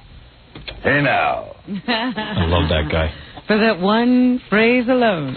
Gary told me on the birthday show, you know, Jeffrey Tambor, of course, who plays Hank on the Gary Shandling show, he agreed to do a little birthday ID, wishing me a happy birthday, which you'll see this week on the E! Show. And he wouldn't appear. We want him to just do it as Hank, but he doesn't do that. He had to be Jeffrey Tambor. Yeah, he wants to. It was nice of him to do it because we went to his home, but I wanted him to. I heard it's real funny too. I wanted him to do like a whole thing like, hey, this is Hank. I've got 2 seats for you at Hank's Go Round for your birthday. Right. Yeah, that's good. Character. He wouldn't do it. He wants to be Jeffrey. Yeah. It's not the only role he'll ever have. You know, I think it's what he thinks, what he feels. No, what he feels. Right. No, because he's done a lot before. He wants to promote the name Jeffrey Tambor. He's done a lot of stuff before. He's been in a ton of movies. Yeah. He's in 3 O'Clock High, one of the best movies ever made. And he's in Injustice for All. Yeah. With Al Pacino. That's right. But yeah, he didn't want to be Hank. Except for a second. Yeah. He wanted to be mostly Jeffrey. That's what he sort of Everybody has like their weird thing you never think about until you come in contact with it. Like, oh yeah, he doesn't want to be Hank. And to us, it's like, what's the big deal? So be Hank. But he's like, no, I have to be Jeffrey Tambor. Well, you can, looking back and thinking of Gilligan and people like that, you understand. Yeah. Hey, I don't want to be another friggin' Gilligan. but did you ever notice, can you name one person from Saturday Night Live who will do the thing that made them famous? None of them. Like Eddie Murphy was like, I don't do Gumby. I remember I went to see Eddie Murphy do stand-up. I think I went with you, Robin. And Eddie wouldn't do any of his characters. He wouldn't do voices. Right, and he addresses that immediately. He comes out angry and don't ask me. Any of you mother effers want me to do my voices and kiss my black ass. And it's like, hey, dude, mellow out. We paid a lot of money for these tickets. We think you're kind of funny, and do your stupid Stevie Wonder. That's what brought us here, and that's why you can charge this. They do that dumb Ebony and Ivory thing, and we laugh at it. We like it. I am doing my greatest hits, mother effer. Hey, I just paid a lot of money to see you, my mother effer. I bet he'll be rolling out those greatest hits anytime. Yeah, I got a feeling he might be going back to those characters. Eddie Murphy's Gumby tour. Yeah, the Gumby years. Beverly Hills Cop 12. Yeah. Have you seen he's The Raid? not embarrassed to do that. Beverly Hills Cop 3 is the worst movie. The worst. Cartoon. Wait a second. I tuned it in for 10 minutes. I had the videotape. Somebody must have written that script in 2 weeks and approved it. Right. Did you see Eddie Murphy's now a superhero? I've seen that happen. Yeah, he's Sylvester Stallone. He's climbing on a what do you call this? Not a carousel. A Ferris wheel. A Ferris wheel. Saving kids with one arm. Yeah, because he wants to be good looking in the movie. He wants to be a superhero. And the thing is, if I do that in a movie, you could smack me. I don't want to look good in my movie at all. If you do that in a movie, everyone will smack you. I know. It's like Sylvester Stallone tried to do comedy. That didn't work. He's an action hero. Oscar was on the other day. Oscar. Snaps Provolone. Yeah, that was his name. Snaps Provolone. Oscar didn't win one. Yeah. Well, Eddie Murphy can't do drama or action. Yeah, I'm thinking about going into comedy. Yeah. Okay. You're very funny. Yeah, great. Then he followed up with Stop or My Mom Will Shoot. Yeah. I've never actually brought myself to see that. The worst. Yeah. I would go see that in a black movie theater. Yeah, because you'd be there alone. Yeah. I like to see people yell at the screen. Nobody's going to see that. Yeah. Well, you know what it was? Who would have predicted that Arnold would have become the next Marx Brother? Right. And he did it, and then Sylvester Stallone thinks he has to do everything Arnold Schwarzenegger does. Right. Well, he's a better actor than Arnold, yeah. so of course he can do the same thing. And please, I played Rocky. I'll master comedy. Yeah. Well, first you got to hire Ivan Reitman. That's the problem. I'm going to do a comedy. Hey, Ma, please. You know what amazes me? He has now become that caricature of the older guy who keeps getting older, but his girlfriend stays the same age. Yeah. Because he's with another 19-year-old. I know. I'm a little envious. I can't goof on that. No one's going to yell on this end of the glass. Yeah. What a funny. I just think it's funny. Gee, that's so wrong. He should be with a woman his own age. No, I'm not saying that. It's just like the girl never gets older than 19. Sylvester Stallone is one of those guys who just dumped his wife with the 2 kids and everything. And just at the height of his fame. Yeah, real quick, you know. As soon as he hit. Yeah, as soon as Rocky came out. I got the Oscar. See you. See you, Sasha. See you. Got to find Finally got that movie made. Bye. I got to go sell you for Snaps Provolone. Yeah. But she's not complaining because he made her rich. Yeah. Before he left her. Good man. Planet Hollywood money. Yeah. I heard those guys don't even own Planet Hollywood. No. They just lend their names. They get paid like a fee. That's cool. I would do that. Anybody got a restaurant, give me a bunch of money and I'll put my name on it. You'll come to every opening? Yeah, why not? Well, a couple of times a year I'll play my harmonica. Whatever. And people will go there and hang out. You know what the funniest thing about... Hang up pictures of me. Like Roy Rogers. I don't think Roy actually owns Roy Rogers. You'll be like Mickey Mantle. You'll sit in the restaurant sometime? Yeah, sure, why not? Yeah, I'll go there and eat once in a while. You know what the funniest thing about Bruce Willis? And even if the food sucks, I'll say it's good. Just go there to drink. Yeah, right. Get loaded. Mickey doesn't do that anymore. Right. Sure. Well, whatever. I hope not. I don't know the man. I would do it, though. You put my name on a restaurant, a lot of people would go. And I'd show up once in a while and play You're some music. the guy who doesn't want to see people. Yeah, but I would do it if I get paid. If you pay me, I'll go see people. You can pay me, I'll pretty much do anything. That's how your wife can get you out of the house. Yeah. And they say that 90% of the restaurants that open up every year close because they have no identity. You stick my name on it, you'll have an identity. Right away. Yeah, that's pretty cool. And then we'd have a place that we could go, a watering hole. But you don't like to get watered. Yeah, but I would go there and get watered if they pay me. He'd have to, because it would be in the contract. Right. You don't even drink. Yeah, but I would drink if someone's paying. I would drink if someone paid me to drink. I just have no incentive. You know? I would give you In fact, the way my movie's going, I'm sure I'll have a restaurant before I have a movie. I got another movie meeting today. You know what? If you say somebody would pay you would drink, I'll give you the $500 I usually lose to you on No, I'm not talking about $500. Foo-foo-fooey. Why does he care whether you drink or not? I don't know. It's so much fun to watch. He wants to see me drink. You don't know. That is not a fun thing. She's been with me when I've been drunk. If it's not fun, then it's really fun. You know the expression angry drunk? You're not angry. Ask Robin. Is that true? He is miserable. He starts drinking. He immediately gets sick. And you always have to leave. But this is 15 years ago. It wouldn't do you think, be it's any changed? better. It would not be any better. Yeah. He went out that weekend. Allison had left town. Some guy at the station was having a party, and Howard says, I'm going to be a guy. No, Allison was there. You forget the first time you saw me high. Oh, that was high. This is drunk. Oh. I'm talking about the time you went drinking. Well, all I know is you carried me out to the car. That's really embarrassing. When a woman drives. In my car, screaming, I'm going to throw up. I'm going to throw up. Whose house was I at? It was one of the disc jockeys at the station had a party. Oh, I heard. Really? Really? I don't even remember. You guys all got lost on the way there. No, that was the pot. That was Charlie Rose. Oh. We've got all kinds of stories. Yeah, we got all kinds of stories. When you drank, what did you drink? He was drinking beer. Yeah, evidently it wasn't real. And he doesn't even remember it. He kept screaming, "Get me home! I'm sick! I gotta leave!" So 10 minutes there. And I was hanging. I remember I was in that yellow car of yours, and I was hanging my head out the window like a dog. Right. He kept screaming that he was going to throw up. Get me home quick. Yeah. So honorable. Because he never stays anywhere for more than half an hour. Yeah, he's out of there. Yeah.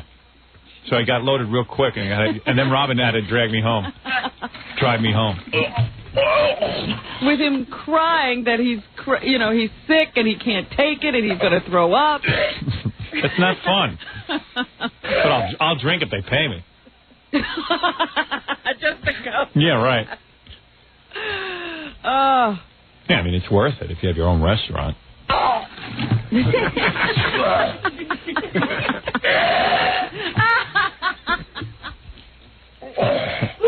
Hey, come to the restaurant. I'm sick. Pukies. Yeah, you go in the bathroom, Howard's vomit is all over the place. Chuckies. Planet Vomit Wood. Planet Vomit Wood. And then, like, the restaurant would have pictures of me and the gang and, and, like, different I'd put all my memorabilia in there. Sure, why not? All that stuff in the all back. that junk we get mailed to us. Your plaque, you could put up your gold record from John Tesh. Right. Yeah, like stuff like that. All the pictures we draw, and we put them up in the restaurant. Oh, yeah, there's Gary's Gallery. Yeah. Gary's Gallery corner. People, put me on the table near Gary's Gallery. You know what I mean? Stuff like that. That could be where the power seating is. Yeah. That's where all the power lunches take place. And we could even provide people with paper, and they could draw and maybe make the wall. Right. Yeah, like that place where you can draw little cartoons on the wall. Yeah. Call it, and we got a wee little name like Howard's Up Chuckles, because I go there and vomit. Ralph Burger. The Ralph Burger. Berry's Deluxe. The Berry Plate. Berry Burger. Man from Mars food. Green eggs, and stuff like that. Green eggs and ham. Yeah. Jackie Drink special. All of them. Oh, yeah, we have Jackie Drink. Yeah. Guest bartender. I'd hire him to be guest bartender. Why not? Oh, he'd love that. Yeah. You could never pay him enough. All right, I know. Hey, Howard's making a lot of money on this. Cheap Jew. Makes me pay for the drinks. Yeah, all the money they're making. I'm bringing a lot of people in. How would you ever even think of letting Jackie near the register at a place you own? No, what I would work out is I wouldn't have to worry about stuff like that. I would just sell some guy my name. He'd have to worry about Jackie. Yeah. I'm not going to do that. It'd be like Jackie pot roast with real pot. You know what I mean? People would be like lined up for months to get in. Potluck. Pot roast. Real pot. Soaked in bong water. Ow, ow. Ow, ow. Ow, ow. Ow, ow. Ow, ow. Ow, ow. Ow, ow. Ow, ow.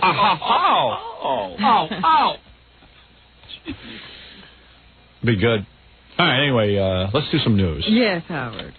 They're having death tallies in Japan. Like some third world country. How many dead? They're up to 3,684 now. I was talking to this guy yesterday. He says to me, when you watch them on TV, it's not like real people that died. This guy was such a racist. Horrible. Who was it? My grandfather. Jackie Mall. Who was? It's not like real people. It's like a Godzilla movie. And you know what? It's like Godzilla. In fact, we have a report from Japan coming in during your newscast, right? Really? They've spotted the monster Godzilla in Japan. He caused all the problems? Yeah, him and Rodan are fighting, and the radioactive breath melted all the buildings. Yeah, that quake is unbelievable. That quake killed more Japs than John Wayne. Remember his movies? Yeah. Well, ow. Prime Minister Tomichi Murayama. That's my name on Prodigy. Tomichi Murayama? Yeah. Toured the devastated area today and says the damage is much worse than expected. They have been saying, however, that they're not requesting American aid because they are sufficient, the self-sufficient country, and they don't need our help. Good. They have to take care of everything themselves, but they are saying the price tag of rebuilding this area will be in the billions of dollars because of all the devastation, and this is a very important and active port in the country of Japan, and it's very important for both the East and the West that this city be rebuilt. Gee, maybe they'll have to sell off some of the stuff they own here and, use that to finance the building of Japan. They say at least 3 Americans died in the earthquake. They were all English teachers, it seems. You know what's funny? I'm watching the news, and, Billy Joel was over there. Billy Joel had to run down 20 flights of stairs. Him and his wife are in more disasters. Well, he's with a girlfriend now. She Yeah. got disoriented during the whole thing. Billy Joel's in a disaster.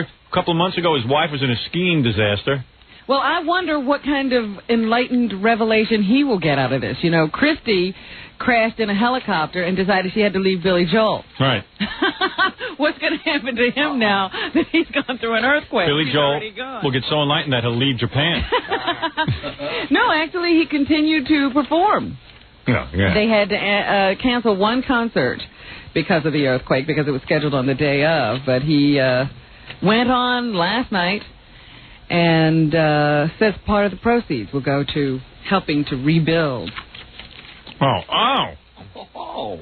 He feels a part of the people there now. He's as tall as the people there. As if they've all gone through this thing together. I saw Billy Joel in a restaurant out in the Hamptons. That's where he hangs out. Yeah. That's where he lives and stuff.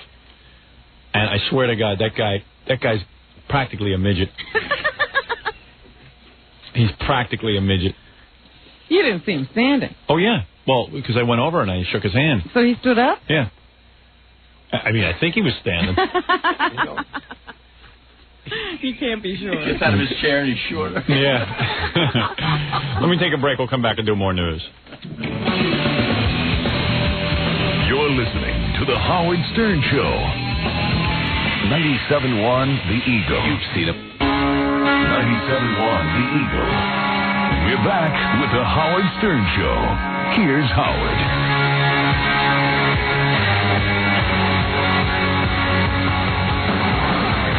Stuttering John. That's Stuttering John? Yeah. Yeah, it's good. I see you dancing on rocking it. out today. Yeah. I saw you rocking out. I said, I better remind her who it is. Yeah. One time to a restaurant and the tip was included, like 50% tip, whatever. All right. So where were we in the news? We were with Japan. I see OJ. Oh, OJ we're up to. OJ. Oh, OJ. They're saying that the prosecution won a major victory in the case yesterday, but it seems to me that OJ should finally realize to stop bringing up these hearings to Judge Ito. They've lost every one. Yeah, it's not going real well for the Dream Team. So much for $750 an hour.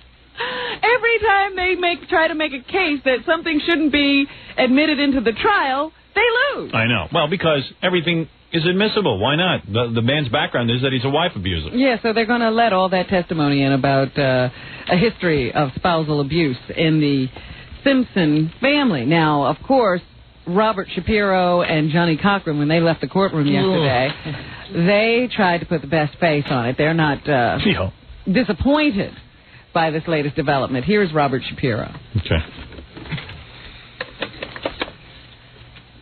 Everybody has heard those. The district attorney leaked those tapes from day one. We're going to have to face those. We've talked to the jury about them. There's a lot more about those incidents that we would have brought up in any event, and we're very comfortable and very confident that when the jury hears all of the evidence about those incidents and when the public hears them, that there'll be a much different point of view. We're very confident when the jury hears these tapes and all of the evidence, it'll be great. You're trying that OJ is going to jail. You're trying to get all this evidence not into the trial, and then you're saying, well, we're happy because once we present this, everything will be fine. Yeah. Yeah, what, that he was a wife abuser? I say guilty. Now, Johnny Cochran also says that he's not worried. They're witnesses to all these incidents. Oh. I thought the judge tried to be thoughtful. We preferred we wouldn't have to litigate these matters, but now that he's ruled, we're prepared to deal with it. There are witnesses for almost every one of those incidents, and what I'm saying to you and to the public is wait until you've heard all the evidence. This will be vigorously litigated, and I think it'll be a much clearer picture when this is all over. Wait till you hear all the evidence. We've heard it all. Everyone knows he's guilty. Black guys think he's guilty. They think you're going to feel better about OJ if Nicole yelled at him and then he hit her? Right. Yeah, well, Nicole was no angel. So you could make a case she deserved To have her head cut off. He didn't listen. What's black and white and red all over? Black and white and red all over. OJ's defense team after a fist fight. You didn't even know that one, Jackie. That was a bad one. That's Well, trying to come up with them, just trying. Shapiro had 6 more furrows in his brow yesterday. Who? Shapiro. Yeah. Okay. Can we do characters? Let's go on. All right. Here's Johnny Cochran once again. I don't remember what he's saying. It's funnier when you say it as Jay Leno. Okay? Say that same line as Jay Leno. You'll notice that Shapiro had 6 more furrows in his brow yesterday. Yeah. Much better. Oh, this was when they asked him if O.J. was going to take the stand in his own defense. We're going to deal with them. Case by case, instance by instance. And I think you're going to find at the very end the prosecution will have failed in their attempt at justice. Oh, I'm sorry. That was the wrong cut. O.J., they haven't decided yet. I'll chop your head off if you do that again, Robin. O.J. will take the stand in his own defense. They say O.J. is anxious to do that. Yeah. They don't know just yet. I think O.J. actually has been testifying all along. He's mumbling the whole trial. Cochran was responding to the question again about the allegations of spousal abuse. They say they'll take them issue by issue and incident by incident. O.J. is anxious to get on stand and read everything he's been writing down on his yellow legal pad. He's been preparing for his big moment. They were also turned down on their request to have the family out of the courtroom. The family will be allowed to remain inside. Oh, good, because we want to look at, there'll be better courtroom drama to have the family in there. Absolutely. It'll make it more fun for us to watch. Well, the reason for that is so that the jury is reminded that they're real live victims. The reason is the ratings will go up 10 points every time they flash to O.J., they flash to Nicole's parents. Speaking of the coverage, do you know who's doing gavel-to-gavel coverage? The E! Channel. Yes, I was shocked to see that. I know. Well, a lot of people are upset, because Fran was telling me a lot of people are upset with the E! Channel because they're doing gavel-to-gavel O.J. coverage. Mm-hmm. But, her rationale seemed legitimate to me. She said, well, it's a show business figure, and it's the trial of the century. It is their story. And we're going to do a show business spin on it. We're going to they're going to have Mike Walker from the Inquirer actually doing the commentary. I'd rather hear what he has to say than, He's some been puppet on head. top of this case and knows more about it than practically anyone else who's not on the defense of the prosecution. Yeah, but they got Mike Walker from the National Enquirer. And Kathleen Sullivan? Yeah, who knows a lot about weight loss, so. Perfect. Yeah. So I think that's a good combo. In a I'm all for it. helicopter overhead. Yeah, right. I just think it'll be good. And here is Judge Ito, just because he's one of my favorite people, to tell us when the opening argument should start. My anticipation then is opening statements starting at 10 a.m. Monday. Thank God he didn't get hurt in the earthquake. He really was deliberating that point at that moment. About what? That the trial was going to have its opening statements at 10 o'clock on Monday. Look at how long it took him to say that. I know. Well, he's on camera. I anticipate that opening statements laboring over every decision. That's the Japanese way, This weekend, before trial, he's going to go into seclusion and sharpen his samurai sword and slay a dragon, to get ready for trial. He'll burn some incense and sit at an altar. Do a special kata. Kabuki. Kabuki. Shows up in a kabuki outfit. School starts at 10 o'clock. 10 o'clock. My anticipation then is opening statements starting at 10 a.m. Monday. It's like he's got to make calculations. Let me see. 10 o'clock. 10 o'clock. From my calculations, I think opening statements should be at 10 o'clock. My calculations. My calculation. He has to calculate. Guy finally got a high-profile case. These guys go out of their minds for high-profile cases. They don't care even if it turns out right, as long as they look good. Where's my abacus? It starts at 10 o'clock. He's looking at a sundial. Yeah. My anticipation then is opening statements starting at 10 a.m. Monday. Wait, let me ask the Magic 8 Ball. Will opening statements start at 10 a.m. Monday? My answer is it is possible. Everyone come into courtroom. Sit cross-legged on floor with no shoes on. Remove shoes. Remove? Hot towel. And, inside he's thinking, whoopee, it's starting. I'm on TV. I'm a star. Roll 'em. Back on, full time. Screw the justice system. Gavel the gavel coverage. Every time I bang that gavel, the cameras will go on. Yeah, there isn't a judge in the country that doesn't have a hard-on to be on TV.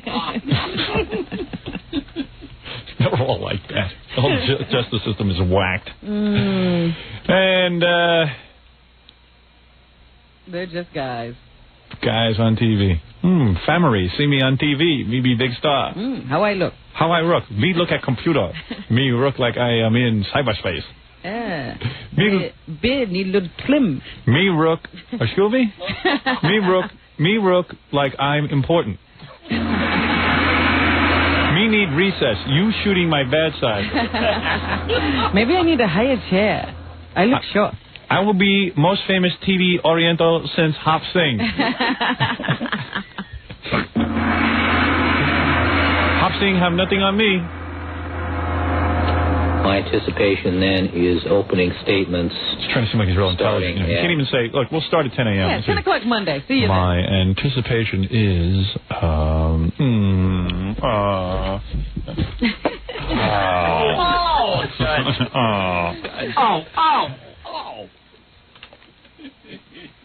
You swear to tell whole truth, nothing but the truth, so help you, Buddha. I'm not swearing to Buddha. Buddha? Let's take another break. We'll come back and... And then I have a question for you as a father. Oh, I'm a good father. I should know the answer to this right after these words. You're listening to The Howard Stern Show. 97.1 The Eagle. All day. 97.1 The Eagle. It's The Howard Stern Show. Here's Howard. All right. Hello, baby. Hey, I meant to tell you, we were talking about our union health benefits yesterday. Mm-hmm. So I had my wife call and check everything out. No, we can still choose any doctor we want, and also you can go to the doctors on their list. So the union health benefits stand to be good, even though they switched medical companies. I want you to know that. I didn't want to. Not that it affects you. You pay full price anyway. I like paying for my medical service. Robin wants to pay for her medical service. So that's good to know. I do use the dental plan, though. I don't pay for... The dental plan's a little weak because it only covers me. I wish it covered my whole family. Right, you can only get the service. Yeah. Hey, it covers my whole family. Yep. You and the cats. I just, I do get down about the dental coverage, but the medical coverage is pretty good. So your whole family's still covered? Yeah, I guess. I feel bad, though. My wife's teeth are falling out, and, I'm the only one covered, so. You won't come up with any extra money to get her a lot of money, Robin. Cavities filled? Yeah, I'm sorry. All right, here's my question to you. You don't have any boys, but if you had a boy... Yeah, not with my wife. Blame her. She doesn't know how to give me sons. You're the X and Y guy. Yeah. You've got that. All I know is I saw it come out of her, not me. Go ahead. If you had a boy... Go ahead. And... No, I wouldn't get him circumcised. No. Go That's ahead. not my question. Yes. And you saw him start to play with dolls. He asked you to buy him a doll. He wanted a Barbie doll. Go ahead. And he wanted to wear girls' clothing and... No way. Put on your wife's makeup. I would burn all the clothing in the house. Or he'd be my ex-son. What would you do? What would I do? I would dissuade him. Why? Because I don't want him growing up, that way. What is that way, Howard? Gay. So you think if your kid wants to wear makeup, he'd grow up gay? No, of course. What do you think is going to happen? Look, a kid who didn't wear makeup when he was young and grew up gay? Look, here's the thing. No, if a kid was playing with a Barbie doll and put on a dress every day and put on mommy's makeup... I'm just saying, he came to you and said, you know what, Dad, I like that Barbie. What I would do, in all seriousness, And you know what? You walked in one day and he had your wife's dress on. Okay, I hear you. Walking in high heels. I got it. What I would say is, look, if he did it once, no big deal. All right. All right, you know, hey, listen, occasionally. If you started to do it occasionally, okay, what I would do is, seriously, like the first time he did it, like, no big deal. I wouldn't say anything. Second time, I say, hey, maybe, you want to try to move him into a certain area. Third time, I'd probably burn him on the back with a cigarette. Just to say, hey, look, I mean business. No, because that will, in a way, he'll know that it's wrong. You understand what I'm saying? You understand what I'm saying? I'm glad you didn't have any boys. That's all I've got to say. No, what I'm saying is this. Boys so you're taking it the wrong way. What? Oh, my father burned me on the back with cigarettes. I'm going to burn my kids. All right. Well. Look at me. I'm normal. You know your father never burned you on the back with cigarettes. Well, he wanted to. Boys who constantly act like girls may be exhibiting signs of homosexuality. Of course. But homosexuality does not result from feminine behavior. In all seriousness, what I would do is I would encourage the kid to, I wouldn't make him feel funny for it, but I'd just say, hey, why don't we go do something else? You know what I mean? Like maybe. But no, Dad, I want to dress up like a girl. Well. Then I'd probably have to take out my cigarette. In all seriousness. Draw a little football on his back for burn marks. They did a study at Northwestern University, Howard, and the researchers say that if your son were to start wanting to dress like a girl and play with dolls a lot... You should just let him? Just making him stop that behavior. You could make him afraid enough that he wouldn't ask you to help him do that anymore or do it in your presence. But if he's gay, he's already gay. Yeah. I don't buy that. I think there's a way to change him. Just get him out of those clothes, huh? I'd get him out of the clothes. I wouldn't tell him he was doing something. I'd just try to get him interested in some other clothes. But if he really liked that and he kept going back to it, it wouldn't help. I'd just say, hey, to try to change his Daddy doesn't dress like that. They say that 75% of boys... Just saying, if a boy acts queer, you can't straighten him out? No, that's it. He's done. He's bent. He's going in that other direction. But making him afraid doesn't make him not gay. Really? Yeah. That's what you say. I don't think the researchers know what they're talking about. They say that only 75% of boys who do this wind up being gay, so he could be a member of the 25%. You're just traumatizing. I don't know. I'd be a mess. I couldn't handle it if my son was lefty, let alone gay. No, actually, if the kid was wearing dresses and stuff, I would just abandon him. Yeah, I wouldn't bring my friends over to watch. I'd just say, hey, Dad doesn't do that, but, I dig where you're coming from. You're trying to express yourself, but maybe we can find some other forms of expression. And listen, if my kid was gay, yeah, I'd accept it. Well, the professors of psychology say that most parents shouldn't worry. Boys like to dress up like girls until they learn that they lose power when they do. Right. And then they'll stop it on their own. Yeah, that's it. I'd turn off the power in the house so he couldn't see himself. It's the mirror that's turning. Yeah. I wouldn't want him to see that. Well, I would love to see you confront a problem like that. I'd cement his buttock shut. That's what I would do. You're like, oh, my God. I'd get him into the shrink so fast. Oh, my. No, I don't believe my son would be gay, though. But you never know. I believe it is based on a series of psychological traumas. And living with you wouldn't traumatize anybody. My kids don't see me. I don't allow me to traumatize them. You. Or traumatize them. Either way. I see here that one of the state lawmakers is proposing legislation that would punish graffiti vandals, Singapore style, right here in New York, with whack from a stiff wooden paddle. I'm all for that. There's too much graffiti. They say the maximum would be 10 swats on the backside with a 3/4-inch thick board. That won't get rid of graffiti. I told you what'll get rid of graffiti. What? Cigarette burns. No. Here's what'll get rid of graffiti quickly. When they catch one of these monsters, they haul their parents in. And I tell the parents now, we are going to garnish your wages. We're going to garnish your wages. We're going to garnish your wages. and we're gonna take $25-$50 a week out. And what do you think they're going to go home and do to those kids? Beat the living hell out of them, and that's what I'm after.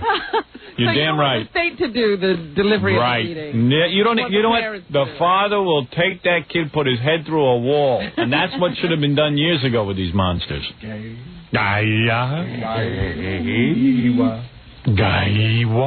they say that the paddling would be administered by parents if the vandal's mother or father refused or didn't paddle hard enough. The court officer would then do the job, and they would do this in a judge's chamber. Oh, for God's sakes! Don't leave it up to the judges. Believe me, you leave it up to the judges. Nobody will get hit. Yeah, you just gotta leave it to the parents. Okay, parents, your kid was bad. We're going to take $50 a week out of your check.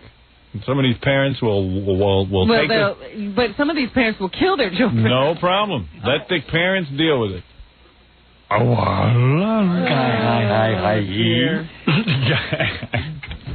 don't know how you could advocate a beating for a child when you don't beat your own children. I don't care. I take care of my kids, and my kids know right from wrong. You don't know that your kids won't one day do something like Let this. them do it, and I'll take out $50, and I'll take them home, and I'll tell them what they got to do right.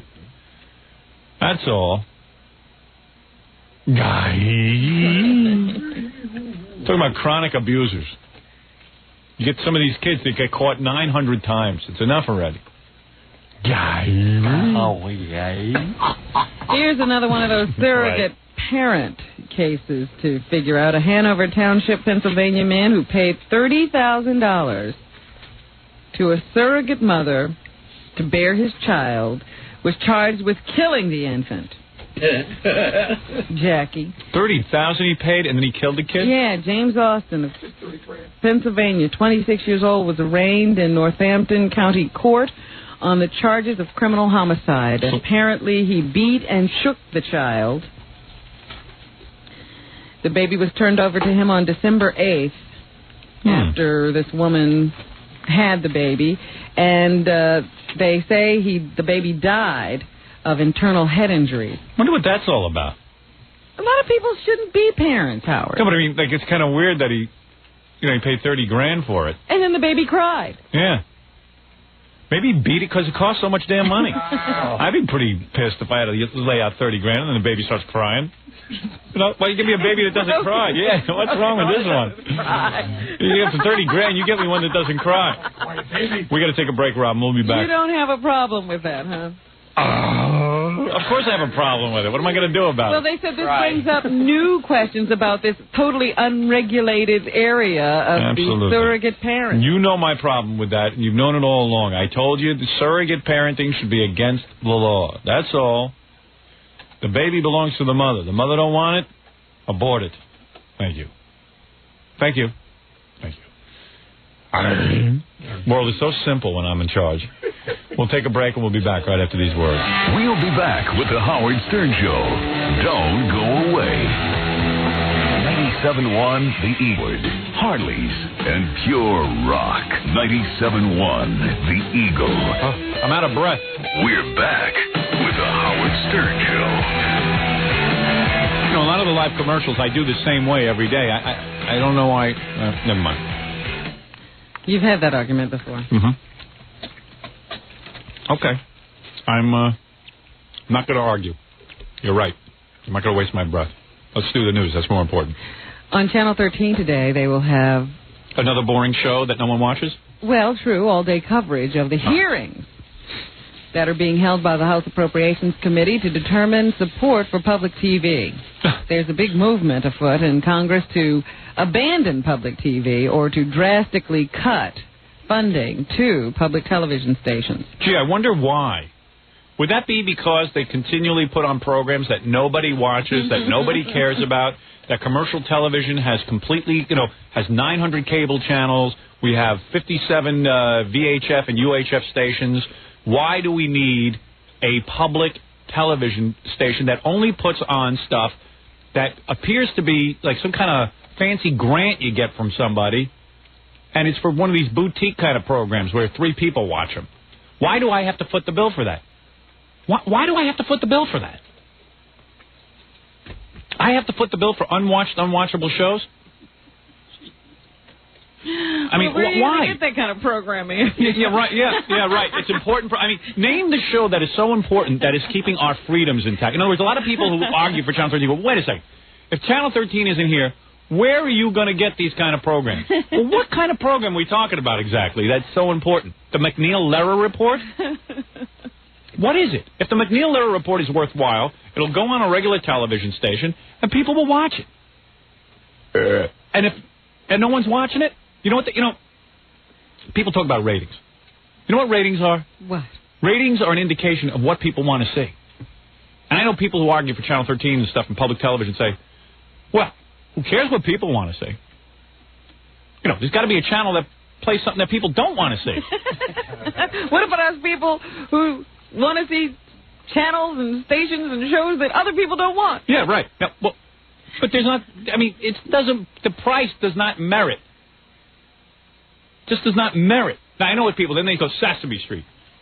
It'll Okay. go away. Sesame Street will go away. Okay, I'll sacrifice. Barney. You want to know something? Sesame Street won't go away. Somebody will pick it up. Someone will pick it up just for the merchandising alone. Come on, who are we kidding here? I mean, it's unbelievable. I mean, you want to do something worthwhile. Well, what about Sherry Lewis and Lamb Chop? You won't convince me anyone's watching that. Have you seen her? Well, I'm not talking, but she'll disappear again. Yeah. Oh, well, maybe she'll have to go out and get a real job. Ditch public television. Hey, use that money to put guard towers inside movie theaters so we can go see movies. So we don't get killed in the theater. Right? I could use that money. You know what? Just save some money for once. I don't know. What do we fund? How much money goes to public television? I don't have the exact numbers as to how much it costs. Well, I'm in no rush. You go out and get the numbers. I'll wait All here. right, I'll be back in about... Try to be back by tomorrow. Let's see. I mean, I watch Sherry Lewis sometimes because, as a kid, I used to watch Sherry Lewis. I put it on now, Channel 13. I am convinced Sherry Lewis isn't even listening to what she's saying. Right? She looks like a sock. Yeah. You can't tell which is the sock and which is the person. All right, it says here in Marvin Pittman's column that we spend $285.6 million a year. Wow. That sounds like a lot of money to me. And then you'll have guys who come on and say, that's not a lot of money. They say, you want to cut the budget? Cut something. $285 million is nothing. Well, you got to start somewhere. Everybody who has a program says, why are you cutting that program? It's only $285 million. So a woman with a sock can have a TV show. That's not show business. That's laundry. That's not right? You guys know. You guys are all in show business. Yeah, nobody's paying. Hey, no one's paying for us. We have to get jobs like everyone else. The public abandons us. I don't go to a channel for free. Charlie Rose. That guy tried on every commercial television station. Now I got to pay so Charlie Rose can have a show. If Charlie Rose didn't have a show tomorrow, you think my life would change? Where would authors be interviewed? Yeah, a sock and Charlie Rose. That's why I'm paying all that money. Why don't we just... Why not the potato show where I come on with a potato and I talk to it? Just a friggin' potato. If I proposed a show to you, if I was a network... Rogers! If you were a network programmer and I came to you, I said, listen, Robin, I want to take my sock and talk to it on your station. You would say, listen. Yeah, right. Yeah, you would say, listen, what do you think? Nice. Stupid? Goodbye. Right. Later. Exactly. Leave out that window. Right. Yeah, you're going to be in show business. But, of course, Channel 13 here in New York, they allow this. They allow a woman with a sock. Take the sock, put it over Charlie Rose, and put them all out the window. I could care less. Charlie Rose was on regular television, real television, I call it, in Washington, D.C. You know this, Robin. Syndicated, too, yeah. He was syndicated. It didn't work out. They didn't put him on. They took him and put him on CBS television at 4 o'clock in the morning. They figured, well, let's take the guy and put him on at 4 o'clock in the morning, maybe with no competition whatsoever. If all the other channels are dead, Charlie will be successful. Guess what? He had to go to public television. 4 o'clock in the morning, no one was watching him. Sherry Lewis goes and cries to Congress. She has puppets and everything. Yeah. Oh, yeah. Did you ever see that? Yeah. Once a year, she goes there. Sherry Lewis with that tight head of hair. Hey, give me that sock. Give me that friggin' sock right there. Dirty sock. No, I'm not putting that on. No. Here's my impression of Shari Lewis in front of Congress. I'm going to do it right now. Here it is. Here it is. I like that. Look. Hey, look at that. Hello, Congress. Huh. Hello. Hi, Congress. Oh, hello, Mr. Sock. Yeah. Can't you give more money to us for the... Please, Mr. Congressman. Yeah, please, Mr. Congressman. Don't cut off our funding. Yeah, because we need to make more happy shows. The children need us. Yeah, like, what is she? and not one friggin' senator or congressman says, you know what? Honey, that's a sock. And I'm not going to talk to a sock. I'm not questioning a sock. Yeah, you want me to talk to you, honey? Put the sock down. I'm not going to talk to a sock. You know? Woman running around with athlete's hands. See my puppet? No, honey, that's a sock. No offense. No one's buying it. My name is... I mean, look, it's a very nice show. Makes you feel good. Maybe that sounds all warm and tingly, but let me tell you something. Nobody's watching it. My kid's a 2-year-old. She'll watch Sesame Street. She will not watch Shari Lewis. She certainly, Mr. Rogers scares the hell out of her. And scared every one of my children. Every one of my children couldn't stand that bastard. Wow. I never heard that before. Come on. If you met an adult who... Hello. I mean, well... You know who he is? He's the stranger your parents warned you not to talk to. Yeah, exactly.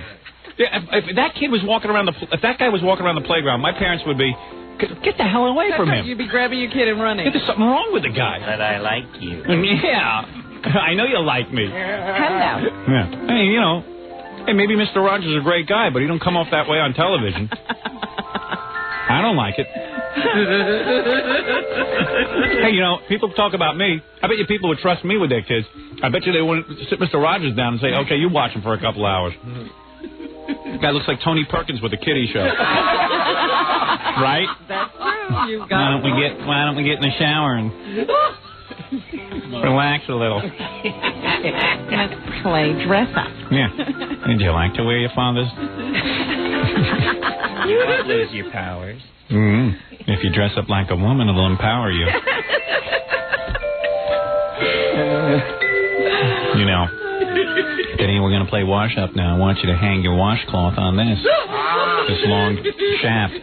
Would you? Yes, I would. And I know Mr. Rogers in real life is a real normal guy and everything. I just don't like that, I don't like that character. That's funny. I never knew your kids were afraid of Oh, they were. Hey, I'm going to truss you up like a turkey.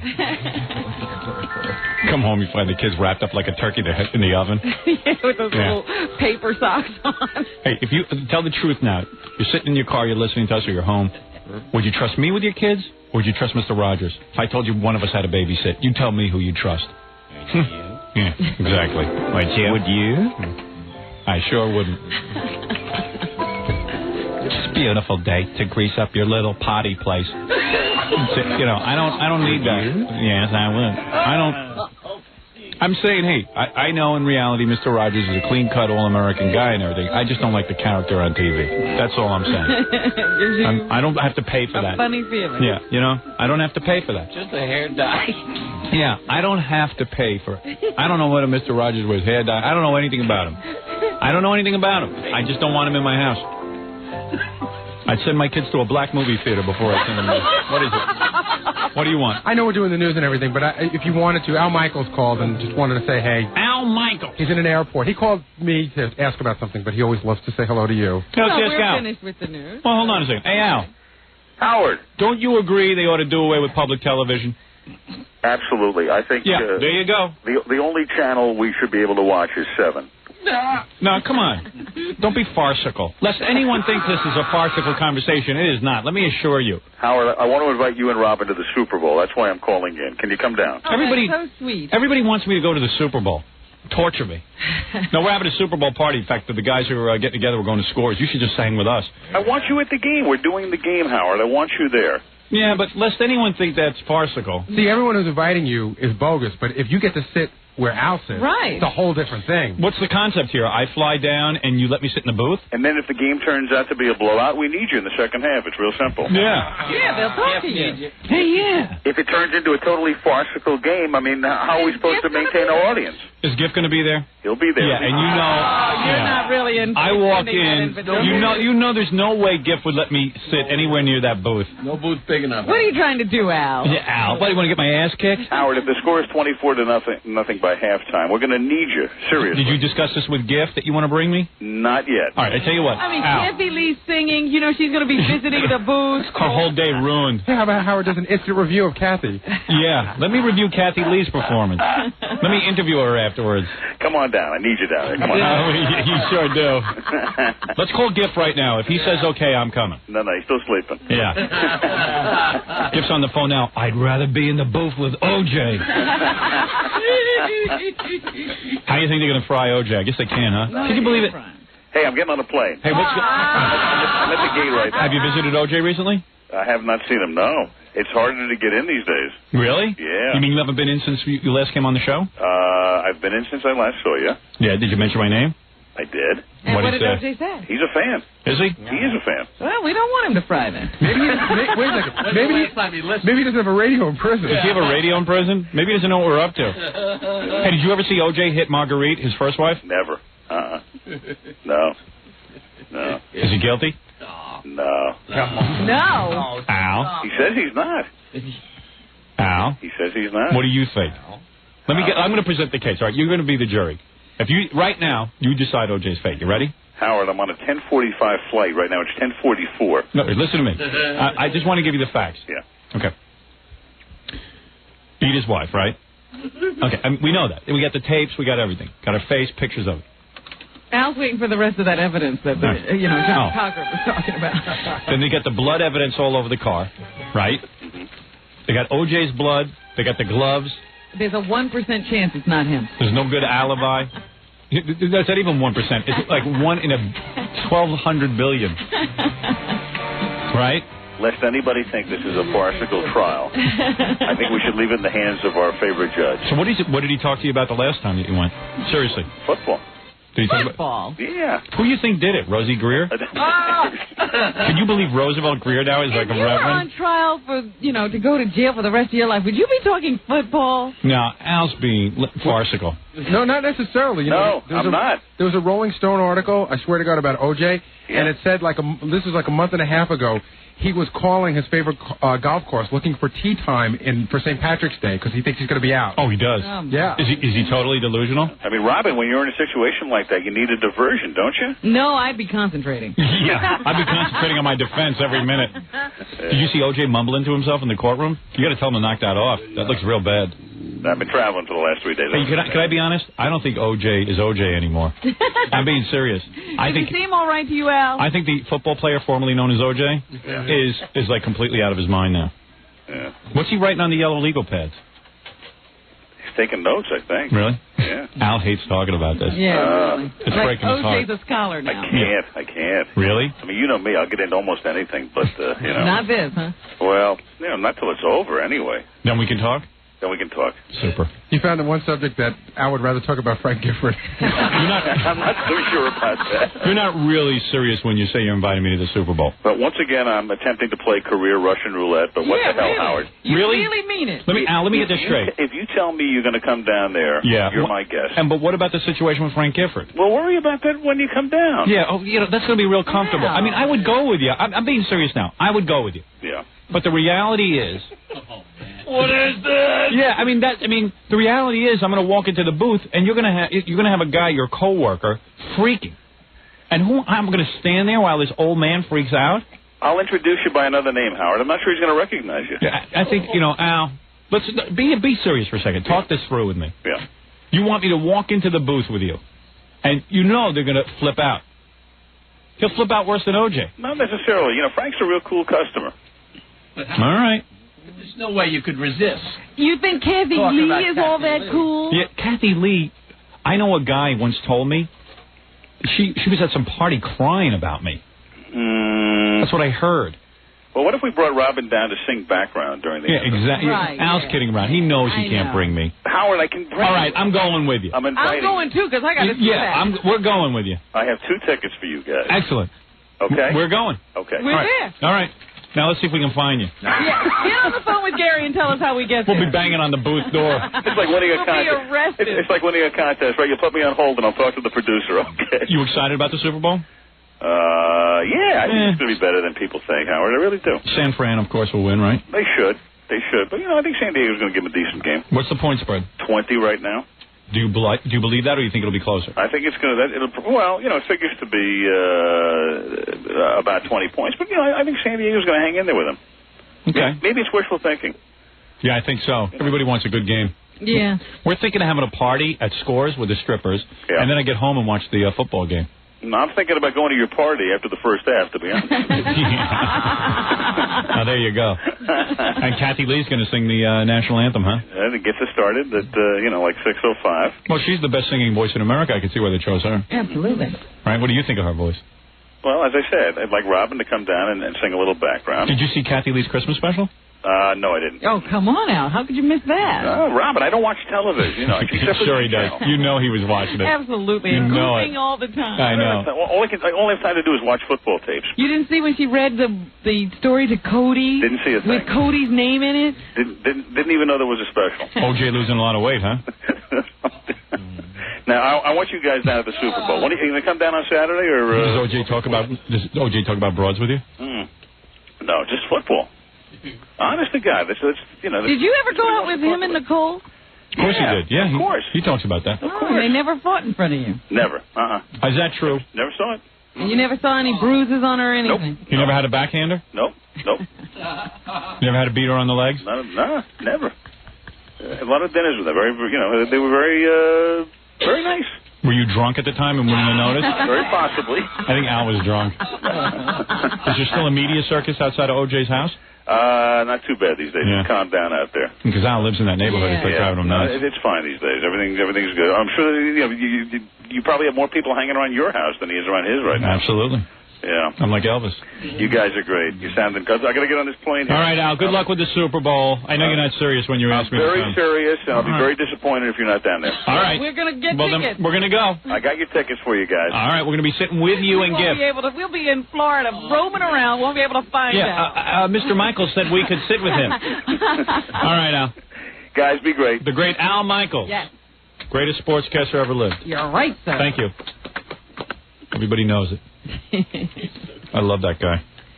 I love Al Michaels. He's so crazy. I fell in love with him the first time when it was during the World Series. He mentioned my name. Yeah.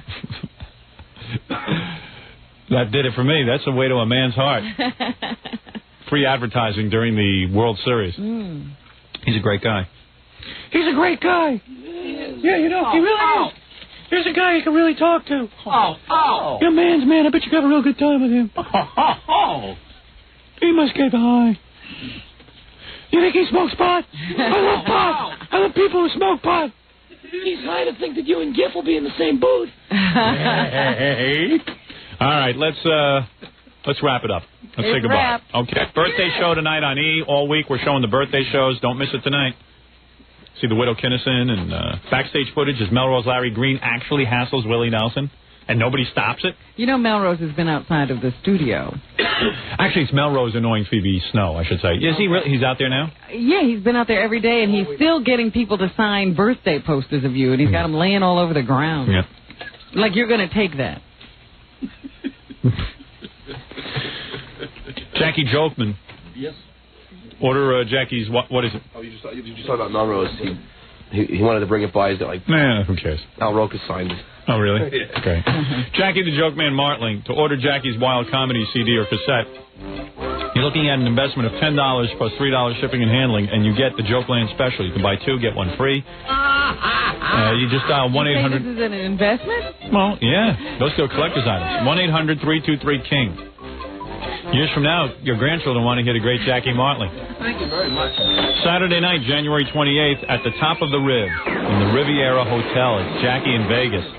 Jackie said to me in a moment of rare lack of confidence, he said to me, I don't know if it'll be sold out this time, if 3 people will be in the audience.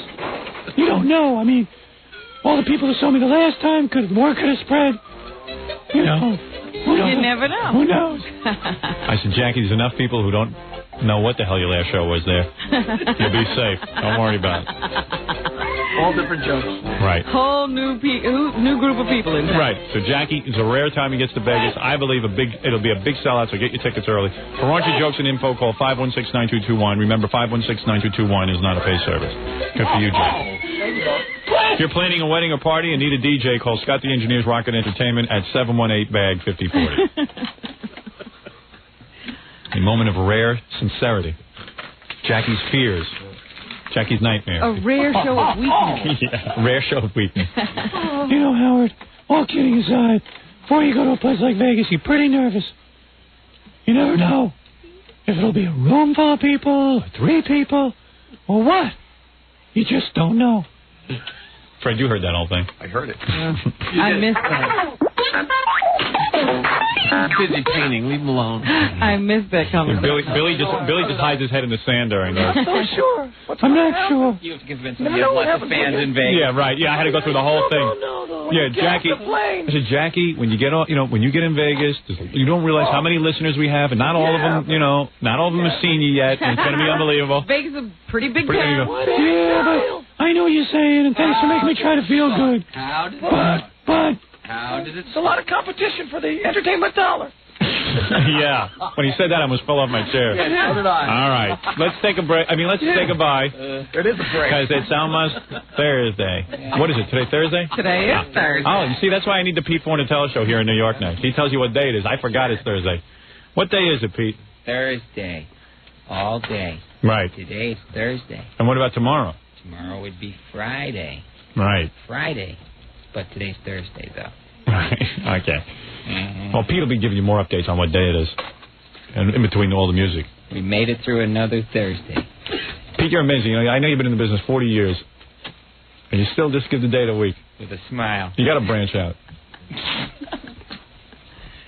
No, actually, Pete is one of the world's greatest musicologists. Oh, yes, he is. He's even a professor. As well as knowing the day, he knows everything about music. And he sure does. Pete, what season is it? This is winter. Right. Thursday winter. This is February. It would be Black History Month. Right, but we're not in February yet. Soon we'll be in February. Right. And there's 4 Thursdays in 30 days have September, April, June, and no wonder.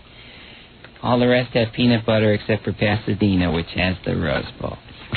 All right, Pete. All right, we're going to go, and we'll see you tomorrow.